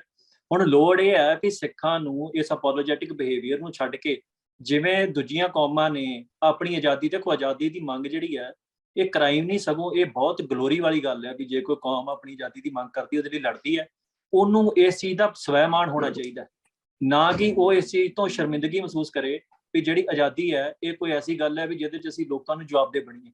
ਸੋ ਦੂਜੀ ਇਹ ਗੱਲ ਹੈ ਵੀ ਜਿਹੜੀ ਇੱਥੇ ਪੰਜਾਬ ਦੇ ਵਿੱਚ ਜਿਹੜੀ ਮੂਵਮੈਂਟ ਚੱਲੀ ਹੈ, ਉਹ ਮੂਵਮੈਂਟ ਪੂਰੇ ਏਸ਼ੀਆ ਕੀ ਪੂਰੇ ਵਰਲਡ ਦੇ ਵਿੱਚ ਜਿਹੜੀਆਂ ਗਰੀਲਾ ਮੂਵਮੈਂਟਸ ਚੱਲੀਆਂ ਨੇ, ਉਹਨਾਂ ਵਿੱਚ ਸਭ ਤੋਂ ਐਥੀਕਲ ਮੂਵਮੈਂਟ ਸੀ ਉਹ। ਜੇ ਆਪਾਂ ਇੱਥੇ ਵੇਖੀਏ ਹਿਊਮਨ ਰਾਈਟ ਵਾਇਲੇਸ਼ਨ ਦੀ ਗੱਲ ਵੇਖੀਏ, ਇੱਥੇ ਜੋ ਸਟੇਟ ਨੇ ਕੀਤਾ ਉਹ ਵੀ ਦੁਨੀਆ 'ਚ ਕਿਤੇ ਮਿਸਾਲ ਨਹੀਂ ਮਿਲਦੀ ਵੀ ਜਿੱਦਾਂ ਦੀ ਵਾਇਲੈਂਸ ਸਿੱਖਾਂ ਦੇ ਉੱਤੇ ਹੋਈ ਆ, ਪਰ ਰਿਟਰਨ 'ਚ ਸਿੱਖਾਂ ਨੇ ਉਦਾਂ ਦੀ ਵਾਇਲੈਂਸ ਨਹੀਂ ਕੀਤੀ। ਸੋ ਕਿਤੇ ਨਾ ਕਿਤੇ ਜਿਹੜੇ ਤੱਥ ਆ ਉਹਨਾਂ ਸਾਰਿਆਂ ਨੂੰ ਵੀ ਬਾਹਰ ਲੈ ਕੇ ਆਉਣ ਦੀ ਲੋੜ ਹੈ, ਤੇ ਡਿਸਕਸ਼ਨ ਡਾਇਸਪੋਰਾ 'ਚ ਵੀ ਚੱਲਣੀ ਚਾਹੀਦੀ, ਪੰਜਾਬ 'ਚ ਵੀ ਚੱਲਣੀ ਚਾਹੀਦੀ ਹੈ ਵੀ ਜਿਹੜਾ ਖਾਲਿਸਤਾਨ ਦੇ ਉੱਤੇ ਟੈਬੂ ਕ੍ਰੀਏਟ ਕੀਤਾ ਗਿਆ ਵੀ ਇਹ ਸ਼ਬਦ ਬਹੁਤ ਮਾੜਾ ਜੀ, ਇਹਦੇ ਨਾਲ ਇੱਕ ਧਾਰਨਾ ਜੋੜ ਦਿੱਤੀ ਗਈ ਕਿ ਜਾਂ ਤੇ ਇਹ ਹੂੜਮਤ ਬੰਦਿਆਂ ਦਾ ਕੰਮ ਹੈ ਜਾਂ ਇਹ ਅਨਪੜ੍ਹ ਬੰਦਿਆਂ ਦਾ ਕੰਮ ਹੈ ਖਾਲਿਸਤਾਨ। ਉਹਦੇ ਪ੍ਰਤੀ ਵੀ ਆਪਾਂ ਨੂੰ ਇੱਕ ਇੰਟੈਲੈਕਚੁਅਲ ਅਪਰੋਚ ਅਪਣਾ ਕੇ ਤੇ ਇਹਨਾਂ ਲੋਕਾਂ ਨੂੰ ਇਹ ਦੱਸਣਾ ਚਾਹੀਦਾ ਹੈ, ਚੈਲੰਜ ਕਰਨਾ ਚਾਹੀਦਾ ਹੈ ਜਿਹੜੇ ਲੋਕ ਇਸ ਚੀਜ਼ ਦਾ ਵਿਰੋਧ। ਪਿਛਲੇ ਮੈਨੂੰ ਲੱਗਦਾ 1-2 ਸਾਲ ਦੇ ਵਿੱਚ ਕੰਮ ਬਾਖੂਬੀ ਹੋਇਆ, ਤੇ ਇਹ ਕੰਮ ਜੇ ਇਸੇ ਪੇਸ ਨਾਲ ਚੱਲਿਆ ਤੇ ਆਉਂਦੇ 5-7 ਸਾਲ ਦੇ ਵਿੱਚ ਇਹ ਹਾਲਾਤ ਹੋਣਗੇ ਵੀ ਜਿਹੜਾ ਸਿੱਖ ਖਾਲਿਸਤਾਨ ਤੋਂ ਮੁਨਕਰ ਹੁੰਦਾ ਹੈ, ਉਹ ਸਿੱਖ ਨੂੰ ਪਬਲਿਕਲੀ ਕੁਐਸਚਨ ਕੀਤਾ ਜਾਇਆ ਕਰੂਗਾ ਵੀ ਤੂੰ ਪੰਥ ਦੇ ਪ੍ਰਤੀ ਤੇਰੀ ਇੰਟੈਗ੍ਰਿਟੀ ਜਿਹੜੀ ਆ ਉਹ ਗਲਤ ਹੈ, ਉਹਦੇ ਤੂੰ ਜਵਾਬਦੇਹ ਬਣੇਗਾ। ਸੋ ਮੇਰੇ ਖਿਆਲ ਦੇ ਨਾਲ ਇਹ ਜਿਹੜੀ ਡਿਸਕਸ਼ਨ ਹੈ ਇਹ ਹੋਊਗੀ ਪੰਥ ਦੇ ਵਿੱਚ ਛੇਤੀ ਚੱਲਣ ਦੇ ਆਸਾਰ ਨੇ। ਇਹ ਤੁਹਾਡੀ ਗੱਲ ਜਿਹੜੀ ਅਸੀਂ ਕਿਤੇ ਨਾ ਕਿਤੇ ਮਹਿਸੂਸ ਵੀ ਕਰਦੇ ਹਾਂ ਕਿ ਇੱਕ ਵੋਕਲ ਸੈਕਸ਼ਨ ਦੇ ਵਿੱਚ ਜਦੋਂ ਪੰਜਾਬ ਦੇ ਹੱਕਾਂ ਦੇ ਪ੍ਰਤੀ ਜਾਂ ਸਿੱਖਾਂ ਦੀ ਜਿਹੜੀ ਰਾਜ ਕਰਨ ਦੀ, ਜਿਹੜੀ ਸਿੱਖਾਂ ਦਾ ਰਾਜ ਦਾ ਦਾਵਾ, ਪਾਤਸ਼ਾਹੀ ਦਾਵਾ, ਉਹਦੇ ਖਿਲਾਫ ਜੇ ਕੋਈ ਪਬਲਿਕ ਫਿਗਰ ਜੇ ਕਿਤੇ ਸਟੇਟਮੈਂਟ ਦੇ ਬੈਂਦੀ ਹੈ ਤਾਂ ਉਹਨੂੰ ਇਨ ਦੀ ਐਂਡ ਜਾਂ ਤਾਂ ਉਹਨੂੰ ਮਾਫੀ ਮੰਗਣੀ ਪੈਂਦੀ ਹੈ ਜਾਂ ਬਿਲਕੁਲ ਸਾਇਲੈਂਟ ਰਹਿਣਾ ਪੈਂਦਾ ਹੈ ਜਾਂ ਵੱਡੀ ਰੈਜ਼ਿਸਟੈਂਸ ਦਾ ਸਾਹਮਣਾ ਕਰਨਾ ਪੈਂਦਾ। ਉਦਾਹਰਨ ਦੇ ਤੌਰ ਤੇ ਸਾਡੇ ਕੋਲ ਇੱਥੇ ਕਈ ਕਲਾਕਾਰ ਨੇ, ਗੁਰਦਾਸ ਮਾਨ ਨੇ ਜਦੋਂ ਇੱਕ ਉੱਥੇ ਪੰਜਾਬੀ ਬੋਲੀ ਬਾਰੇ ਗੱਲ ਕਰਦਿਆਂ ਉੱਥੇ ਕੋਈ ਗਲਤ ਸਟੇਟਮੈਂਟ ਦਿੱਤੀ ਸੀ, ਤਾਂ ਅੱਜ ਗੁਰਦਾਸ ਮਾਨ ਸਾਰੇ ਪੰਜਾਬ ਦੇ ਨਕਸ਼ੇ ਤੋਂ ਇੱਕ ਪਾਸੇ ਹੋ ਚੁੱਕਾ। ਹੋਰ ਅਜਿਹੇ ਅਨੇਕਾਂ ਨਾਮ ਨੇ ਜਿਹੜੇ ਮੈਂ ਨਹੀਂ ਇੱਥੇ ਮੈਂਸ਼ਨ ਕਰਨਾ ਚਾਹੁੰਦਾ। ਇਹ ਤੁਹਾਡੀ ਗੱਲ ਕਿਤੇ ਨਾ ਕਿਤੇ ਹੁਣੀ ਸਟਾਰਟ ਹੋ ਵੀ ਗਈ ਆ। ਤੁਸੀਂ ਗੱਲ ਕੀਤੀ ਕਿ ਡਾਇਸਪੋਰਾ ਦੇ ਵਿੱਚ ਇਹ ਡਿਸਕਸ਼ਨ ਚੱਲਣੀ ਚਾਹੀਦੀ ਆ, ਤੇ ਜਿਹੜੀ ਆਪਣੀ ਵਾਰਸ ਪੰਜਾਬ ਦੀ ਜਥੇਬੰਦੀ ਹੋਊਗੀ ਇਹ ਪੈਨ ਪੰਜਾਬ ਹੋਊਗੀ, ਪੈਨ ਇੰਡੀਆ ਹੋਊਗੀ ਜਾਂ ਅਕ੍ਰੋਸ ਦੀ ਗਲੋਬ ਹੋਊਗੀ, ਇਹਦਾ ਦਾਇਰਾ ਕੀ ਹੋਊਗਾ? ਦੇਖੋ ਇਹ ਅਕ੍ਰੋਸ ਦਾ ਗਲੋਬ ਹੀ ਕੰਮ ਕਰੂਗੀ, ਕਿਉਂਕਿ ਮੈਨੂੰ ਐ ਲੱਗਦਾ ਵੀ ਜਥੇਬੰਦੀ ਦੀ ਸਾਡੀ ਪਹਿਲਾਂ ਅਪਰੋਚ ਸੀ ਵੀ ਸਾਨੂੰ ਕੈਨੇਡਾ, ਅਮਰੀਕਾ, ਜਿੱਥੇ ਜਿੱਥੇ ਸਾਡੀ ਪਾਪੂਲੇਸ਼ਨ ਬਹੁਤ ਹੈ ਉੱਥੇ ਇਕਾਈਆਂ ਬਣਾ ਕੇ ਉੱਥੋਂ ਦੇ ਹਾਲਾਤਾਂ ਦੇ ਨਾਲ ਵੀ ਡੀਲ ਕਰਨਾ ਪੈਣਾ। ਇੱਕ ਜਿਹੜਾ ਵੈਸਟਰਨਾਈਜੇਸ਼ਨ ਆ ਉੱਥੇ ਜਿਹੜੀ ਸਾਡੇ ਸਟੂਡੈਂਟ ਜਾ ਰਹੇ ਆ ਬਹੁਤ ਵੱਡੀ ਗਿਣਤੀ 'ਚ, ਜੇ ਅਸੀਂ ਉੱਥੇ ਉਹਨਾਂ ਨੂੰ ਇੱਕ ਕਲਚਰ ਦੇ ਨਾਲ, ਆਪਣੇ ਧਰਮ ਦੇ ਨਾਲ ਨਹੀਂ ਜੋੜ ਸਕੇ ਤੇ ਭਵਿੱਖ ਦੇ ਵਿੱਚ ਫਿਰ ਉੱਥੇ ਉਹ ਸਾਡਾ ਐਸੈਟ ਨਹੀਂ ਬਣ ਕੇ ਰਹਿ ਸਕਦਾ। ਸੋ ਪੰਜਾਬ 'ਚ ਜਿਹੜੀ ਕੋਈ ਵੀ ਸਟਰਗਲ ਹੋਣੀ ਹੈ ਉਹਦੇ ਲਈ ਡਾਇਸਪੋਰਾ ਬਹੁਤ ਜ਼ਰੂਰੀ ਹੈ, ਪਰ ਡਾਇਸਪੋਰਾ ਨੂੰ ਵੀ ਇਹ ਗੱਲ ਦਾ ਅਹਿਸਾਸ ਹੋਣਾ ਚਾਹੀਦਾ ਵੀ ਉਹਨਾਂ ਦੀ ਜ਼ਿੰਮੇਵਾਰੀ ਕੀ ਹੈ। ਇੱਕ ਮਟੀਰੀਅਲਿਸਟਿਕ ਜਿਹੜੀ ਅਪਰੋਚ ਹੈ ਉਹ ਤੋਂ ਬਾਹਰ ਨਿਕਲਣ ਦੀ ਵੀ ਲੋੜ ਹੈ। ਸੋ ਉੱਥੇ ਵੀ ਸਟੂਡੈਂਟ ਆਰਗੇਨਾਈਜੇਸ਼ਨ ਬਣ ਗਈਆਂ, ਕੈਨੇਡਾ ਦੇ ਵਿੱਚ ਵੀ ਬਹੁਤ ਸਟੂਡੈਂਟ ਨੇ ਸਾਡੇ ਉੱਥੇ ਪੰਥਕ ਆਰਗੇਨਾਈਜੇਸ਼ਨਸ ਵੀ ਬਣ ਗਈਆਂ। ਮਤਲਬ ਅਸੀਂ ਇਹ ਪਲਾਨ ਕੀਤਾ ਸੀ ਬਾਈ ਦੀਪ ਤੇ ਹੁੰਦਿਆਂ ਹੀ ਸਾਰਾ ਕੁਝ ਵੀ ਜਿਹੜਾ ਕੈਨੇਡਾ, ਅਮਰੀਕਾ ਜਿੱਥੇ ਸਾਡੀ ਪਾਪੂਲੇਸ਼ਨ ਜ਼ਿਆਦਾ ਹੈ, ਇੰਗਲੈਂਡ ਦੇ ਵਿੱਚ, ਉੱਥੇ ਜਥੇਬੰਦੀ ਨੂੰ ਐਕਸਪੈਂਡ ਕਰਕੇ ਤੇ ਅਸੀਂ ਜਿਹੜਾ ਵਾ ਇਹ ਸਾਰੇ ਬੰਦਿਆਂ ਨੂੰ ਇੱਕ ਝੰਡੇ ਥੱਲੇ ਲੈ ਕੇ ਆਈਏ। ਉਸ ਤੋਂ ਬਾਅਦ ਜਿਹੜੀ ਆ ਇਹ ਗੱਲ ਦੇ ਉੱਤੇ ਜਿਹੜੀ ਅਸੀਂ ਲੜਾਈ ਲੜੀਏ ਕਿ ਜਿਹੜੀ ਪੰਜਾਬ ਦੀ ਆਜ਼ਾਦੀ ਆ ਉਹਦਾ ਮੁੱਦਾ ਸਭ ਤੋਂ ਜ਼ਿਆਦਾ ਜ਼ਰੂਰੀ ਹੈ। ਬਾਕੀ ਜਿਹੜੇ ਮੁੱਦੇ ਨੇ ਇੰਟਰਨਲੀ ਕਨਫਲਿਕਟ ਨੇ ਜਥੇਬੰਦੀਆਂ 'ਚ, ਆਪਸੀ ਲੋਕਾਂ ਦੇ ਵਿੱਚ, ਉਹਨਾਂ ਨੂੰ ਬਾਅਦ ਡੀਲ ਕੀਤਾ ਜਾਊਗਾ, ਕਿਉਂਕਿ ਉਹ ਹਾਲਾਤ ਸਾਡੇ ਕੋਲ ਨਹੀਂ। ਇਹ ਉਹੋ ਜਿਹੀ ਗੱਲ ਹੈ ਵੀ ਤੁਹਾਡੇ ਬੂਹੇ ਤੇ ਦੁਸ਼ਮਣ ਖੜਾ ਹੋਵੇ, ਤੁਸੀਂ ਆਪਸ ਦੇ ਵਿੱਚ ਕੋਈ ਕੁੱਤ-ਕਲੇਸ਼ ਪਾ ਕੇ ਬਹਿ ਜਾਓ, ਤੇ ਉਹ ਮੈਨੂੰ ਲੱਗਦਾ ਵੀ ਉਹ ਚੀਜ਼ ਜਾਇਜ਼ ਨਹੀਂ ਹੈਗੀ। ਸੋ ਇਹ ਇੰਟਰਨੈਸ਼ਨਲੀ ਸਾਰਾ ਕੰਮ ਜਿਹੜਾ ਉਹ ਛੇਤੀ ਆਪਾਂ ਅਗਲੇ 1-2 ਮਹੀਨੇ ਦੇ ਵਿੱਚ ਇਕਾਈਆਂ ਵੀ ਐਸਟੈਬਲਿਸ਼ ਕਰਾਂਗੇ, ਉੱਥੋਂ ਦੇ ਚਿਹਰੇ ਵੀ ਐਲਾਨਾਂਗੇ, ਤੇ ਇਹ ਸਾਰਾ ਜਿਹੜਾ ਤਰੀਕਾਕਾਰ ਆ ਇਹ ਅੱਗੇ ਪਬਲਿਕ 'ਚ, ਸੰਗਤ 'ਚ ਆਪਾਂ ਪੇਸ਼ ਕਰਾਂਗੇ। ਇਕਨੋਮੀ ਦੀ ਗੱਲ ਹੈ ਕਿ ਜਿਵੇਂ ਪੰਜਾਬ ਦੇ ਵਿੱਚ ਜਿਹੜਾ ਕਿਸਾਨੀ ਮੂਵਮੈਂਟ ਵੀ ਤਾਂ ਹੀ ਇੰਡੀ ਜ਼ੋਰ ਨਾਲ ਲੜੀਗੀ ਕਿ ਜਿਹੜੀ ਸੈਂਟਰ ਗਵਰਨਮੈਂਟ ਆ ਜਾਂ ਕਹਿ ਲਓ ਹਿੰਦੂਤਵ ਹਕੂਮਤ ਆ, ਉਹਨੇ ਪੰਜਾਬ ਦੀ ਐਗਰੀਰੀਅਨ ਸੁਸਾਇਟੀ ਦਾ ਲੱਕ ਭੰਨਣ ਦੀ ਕੋਸ਼ਿਸ਼ ਕੀਤੀ ਉਹਨਾਂ ਕਾਨੂੰਨਾਂ ਰਾਹੀਂ। ਭਵਿੱਖ ਦੇ ਵਿੱਚ ਵੀ ਉਹ ਕਰੂਗੀ ਕਿਉਂਕਿ ਸੀਲੋ ਸਾਡੇ ਸਾਹਮਣੇ ਬਣ ਰਹੇ ਨੇ। ਦੂਜੇ ਪਾਸੇ ਸਾਡਾ ਜਿਹੜਾ ਵਪਾਰ ਆ, ਕੁਦਰਤੀ ਰਸਤਾ ਵਪਾਰ ਦਾ, ਉਹ ਬੰਦ ਕੀਤਾ ਹੋਇਆ। ਨੈਚੁਰਲ ਰਿਸੋਰਸਿਸ ਤੇ ਸਾਡੇ ਹੱਕ ਨਹੀਂ ਆ। ਮਤਲਬ ਜਿਹੜਾ ਇਕਨੋਮੀ ਆ ਉਹਨੂੰ ਕਿਵੇਂ ਅਸੀਂ ਡੀਲ ਕਰ ਸਕਦੇ ਹਾਂ ਭਵਿੱਖ ਦੇ ਵਿੱਚ? ਕੋਈ ਵੀ ਲਹਿਰ ਖੜੀ ਕਰਨ ਵਾਸਤੇ ਜਿਹੜਾ ਪੈਸਾ ਆ, ਜਿਹੜੀ ਕੈਪੀਟਲ ਆ, ਬਹੁਤ ਵੱਡੀ ਚੀਜ਼ ਹੁੰਦੀ ਆ, ਤੇ ਉਹਦੇ ਬਾਰੇ ਜਿਹੜਾ ਕਿਵੇਂ ਦਾ ਪਲਾਨ ਜਿਹੜਾ ਤੁਹਾਡਾ ਹੋ ਸਕਦਾ ਹੈ ਜਥੇਬੰਦੀ ਵੱਲੋਂ, ਕਿਵੇਂ ਦਾ ਉਹਦੇ ਉੱਪਰ ਇੱਕ ਪੈਨਲ ਤਿਆਰ ਕੀਤਾ ਜਾ ਸਕਦਾ ਕਿ ਉਹਨੂੰ ਡਿਸਕਸ ਕੀਤਾ ਜਾਵੇ? ਦੇਖੋ ਉਹਦਾ ਸਟਰਕਚਰ ਪਹਿਲਾਂ ਬਿਲਡ ਹੋ ਚੁੱਕਾ ਸੀ। ਅਸੀਂ ਇਹ ਗੱਲ ਕਰਨੀ ਹੈ ਵੀ ਜਿਹੜਾ ਪਿੰਡਾਂ ਨੂੰ ਅਸੀਂ ਸੈਲਫ ਸਸਟੇਨਿੰਗ ਢਾਂਚੇ ਜਦੋਂ ਬਣਾਉਣਾ ਹੈ, ਇਹ ਸਾਰਾ ਜਿਹੜਾ ਢਾਂਚਾ ਹੈ ਇਹ ਸਾਰੇ ਹੀ ਅਸੀਂ, ਮਤਲਬ ਸਾਡੀ ਕੋਸ਼ਿਸ਼ ਇਹ ਆ ਵੀ ਪਿੰਡਾਂ ਦੇ ਵਿੱਚ ਇੱਕ ਅਲਟਰਨੇਟਿਵ ਬੈਂਕਿੰਗ ਸਿਸਟਮ ਖੜਾ ਕੀਤਾ ਜਾਵੇ ਪੰਜਾਬ ਦੇ ਵਿੱਚ। ਜਿਹੜਾ ਸਿੱਖਾਂ ਜਿਹੜਾ ਪੈਸਾ ਹੈ ਉਹ ਸਿੱਖਾਂ ਦੇ ਉੱਤੇ ਹੀ ਲੱਗੇ, ਤੇ ਪੰਜਾਬ ਦੇ ਉੱਤੇ ਲੱਗੇ, ਚਾਹੇ ਉਹ ਐਜੂਕੇਸ਼ਨ ਤੇ ਲੱਗੇ, ਚਾਹੇ ਮੈਡੀਕਲ ਤੇ ਲੱਗੇ, ਇਹ ਸਾਰਾ ਜਿਹੜਾ ਪੈਸਾ ਹੈ ਇਹ ਸਿੱਖਾਂ ਦੇ ਉੱਤੇ ਹੀ ਖਰਚਾ ਹੋਵੇ। ਸੋ ਇਹਦੇ ਬਾਰੇ ਲੰਮੀ ਡਿਸਕਸ਼ਨ ਦੀ ਲੋੜ ਹੈ। ਜਿਹੜਾ ਇਕਨੋਮੀ ਨੂੰ ਕਿੱਦਾਂ ਅਸੀਂ ਮੈਨੇਜ ਕਰਨਾ ਸਾਰਾ ਕੁਝ ਜਥੇਬੰਦੀ ਦੇ ਵਿੱਚ, ਉਹ ਆਪਾਂ ਮੇਰੇ ਖਿਆਲ ਨਾਲ ਜਦੋਂ ਕਦੇ ਖੁੱਲਾ ਸਮਾਂ ਹੋਇਆ ਤੇ ਉੱਤੇ ਡਿਸਕਸ ਕਰਾਂਗੇ ਇਸ ਵਿਸ਼ੇ ਦੇ ਉੱਤੇ। ਪਰ ਇਹ ਆ ਵੀ ਇਹ ਬੜਾ ਕਲੀਅਰ ਤੇ ਬੜਾ ਟਰਾਂਸਪੇਰੈਂਟ ਹੋਊਗਾ, ਜਿਹਦੇ ਵਿੱਚ ਇਹ ਕੋਈ ਗੁੰਜਾਇਸ਼ ਨਹੀਂ ਹੋਊਗੀ ਵੀ ਜਿਵੇਂ ਪਹਿਲਾਂ ਸੀ ਵੀ ਮਿਸਯੂਜ਼, ਜਿਵੇਂ ਕਿਸਾਨੀ ਮੋਰਚੇ 'ਚ ਕੋਈ ਹਿਸਾਬ ਕਿਤਾਬ ਨਹੀਂ ਹੋਇਆ ਵੀ ਕਿੰਨਾ ਪੈਸਾ ਕਿਸੇ ਦਾ ਆਇਆ ਕਿੰਨਾ ਗਿਆ, ਉਹ ਗੱਲ ਇੱਥੇ ਨਹੀਂ ਵਾਪਰ ਸਕਦੀ। ਠੀਕ ਆ। ਮੈਨੂੰ ਲੱਗਦਾ ਕਿ ਆਪਾਂ ਜਿੰਨੇ ਕੁ ਮੂਲ ਸਵਾਲ ਨੇ ਜਿਹੜੇ, ਕਿਉਂਕਿ ਕਿਸੇ ਦੇ ਕੰਮ ਕਰਨ ਤੋਂ ਪਹਿਲਾਂ ਜੋ ਕੁਝ ਪੁੱਛਿਆ ਜਾ ਸਕਦਾ ਉਨੇ ਕੁ ਸਵਾਲਾਂ ਦੇ ਦਾਇਰੇ ਦੇ ਵਿੱਚ ਹੀ ਰਹਿਣਾ ਚਾਹੀਦਾ। ਬਾਕੀ ਜਿਵੇਂ ਜਿਵੇਂ ਜਥੇਬੰਦੀ ਪੰਜਾਬ 'ਚ ਫੰਕਸ਼ਨ ਕਰੂਗੀ ਤਾਂ ਉਹ ਆਪਣੀ ਜਿਹੜੀ ਅੱਗੇ ਗੱਲਬਾਤ ਚੱਲਦੀ ਰਹੂਗੀ। ਅਮਰਤਪਾਲ ਸਿੰਘ, ਚੈਨਲ ਦੇ ਉੱਤੇ ਆਉਣ ਲਈ ਤੁਹਾਡਾ ਬਹੁਤ ਬਹੁਤ ਧੰਨਵਾਦ। ਤੇ ਭਵਿੱਖ ਦੇ ਵਿੱਚ ਪੰਜਾਬ 'ਚ ਕਾਰਜਸ਼ੀਲ ਤੁਹਾਡੀ ਜਿਹੜੀ ਜਥੇਬੰਦੀ ਹੋਊਗੀ, ਪੰਥ ਵਾਸਤੇ ਜੋ ਕਾਰਜ ਕਰੋਗੇ, ਉਹਦੇ ਲਈ ਤੁਹਾਨੂੰ ਬਹੁਤ ਸ਼ੁਭ ਕਾਮਨਾਵਾਂ। ਇਹ ਸਨ ਅਮਰਤਪਾਲ ਸਿੰਘ ਜੋ ਜਥੇਬੰਦੀ ਦੇ ਮੁੱਖ ਸੇਵਾਦਾਰ ਨੇ। ਇਹਨਾਂ ਦੀਆਂ ਗੱਲਾਂ ਬਾਤਾਂ ਤੋਂ ਲੱਗਾ ਕਿ ਇਹ ਜਿਹੜੀ ਜਥੇਬੰਦੀ ਹੈ ਸੱਚੀਓ ਪੰਜਾਬ ਦੇ ਵਾਰਸ ਸਾਬਤ ਹੋ ਸਕਦੇ ਨੇ, ਕਿਉਂਕਿ ਜਿਵੇਂ ਦੀ ਇਹ ਸੋਚ ਰੱਖਦੇ ਨੇ, ਇਹ ਜਿਹੜੀ ਸੋਚ ਨੂੰ ਰੱਖਣਾ ਤੇ ਪ੍ਰੈਕਟੀਕਲੀ ਕੰਮ ਕਰਨਾ। ਅਸੀਂ ਆਸ ਕਰਦੇ ਹਾਂ ਕਿ ਜਿਹੜਾ ਇਹਨਾਂ ਦੇ ਮੂੰਹੋਂ ਅਸੀਂ ਪਿਛਲੇ ਸਾਲ, 1.5 ਸਾਲ, 2 ਸਾਲ ਤੋਂ ਕਾਫੀ ਮੁੱਦਿਆਂ ਦੇ ਉੱਤੇ ਗੱਲਬਾਤ ਸੁਣ ਚੁੱਕੇ ਹਾਂ, ਤੇ ਹੁਣ ਜਿਹੜਾ ਪੰਜਾਬ ਦੇ ਵਿੱਚ ਕੰਮ ਕਰਨ ਦਾ ਜਿਹੜਾ ਮੌਕਾ ਆ, ਅਸੀਂ ਆਸ ਕਰਦੇ ਹਾਂ ਕਿ ਜਿਹੜੀ ਜਥੇਬੰਦੀ ਆ ਲੋਕਾਂ ਦੀਆਂ ਉਮੀਦਾਂ ਤੇ ਲੋਕਾਂ ਦੀਆਂ ਆਸਾਂ ਤੇ ਖਰੀ ਉਤਰੂਗੀ ਤੇ ਪੰਥ ਦੀ ਪੰਜਾਬ ਦੀ ਸੇਵਾ ਦੇ ਵੱਲੋਂ ਕਦੀ ਵੀ ਪਿੱਠ ਨਹੀਂ ਦਿਖਾਏਗੀ। ਇਹਨਾਂ ਸਾਰੀਆਂ ਗੱਲਾਂ ਬਾਤਾਂ ਦੇ ਨਾਲ ਅਸੀਂ ਜਿਹੜੀ ਅੱਜ ਦੀ ਇੰਟਰਵਿਊ ਨੂੰ ਸਮੇਟਦੇ ਹਾਂ। ਤੇ ਅਮਰਤਪਾਲ ਸਿੰਘ, ਚੈਨਲ ਤੇ ਆਉਣ ਲਈ ਤੁਹਾਡਾ ਬਹੁਤ ਬਹੁਤ ਧੰਨਵਾਦ। ਵਾਹਿਗੁਰੂ ਜੀ ਕਾ ਖਾਲਸਾ, ਵਾਹਿਗੁਰੂ ਜੀ ਕੀ ਫਤਿਹ।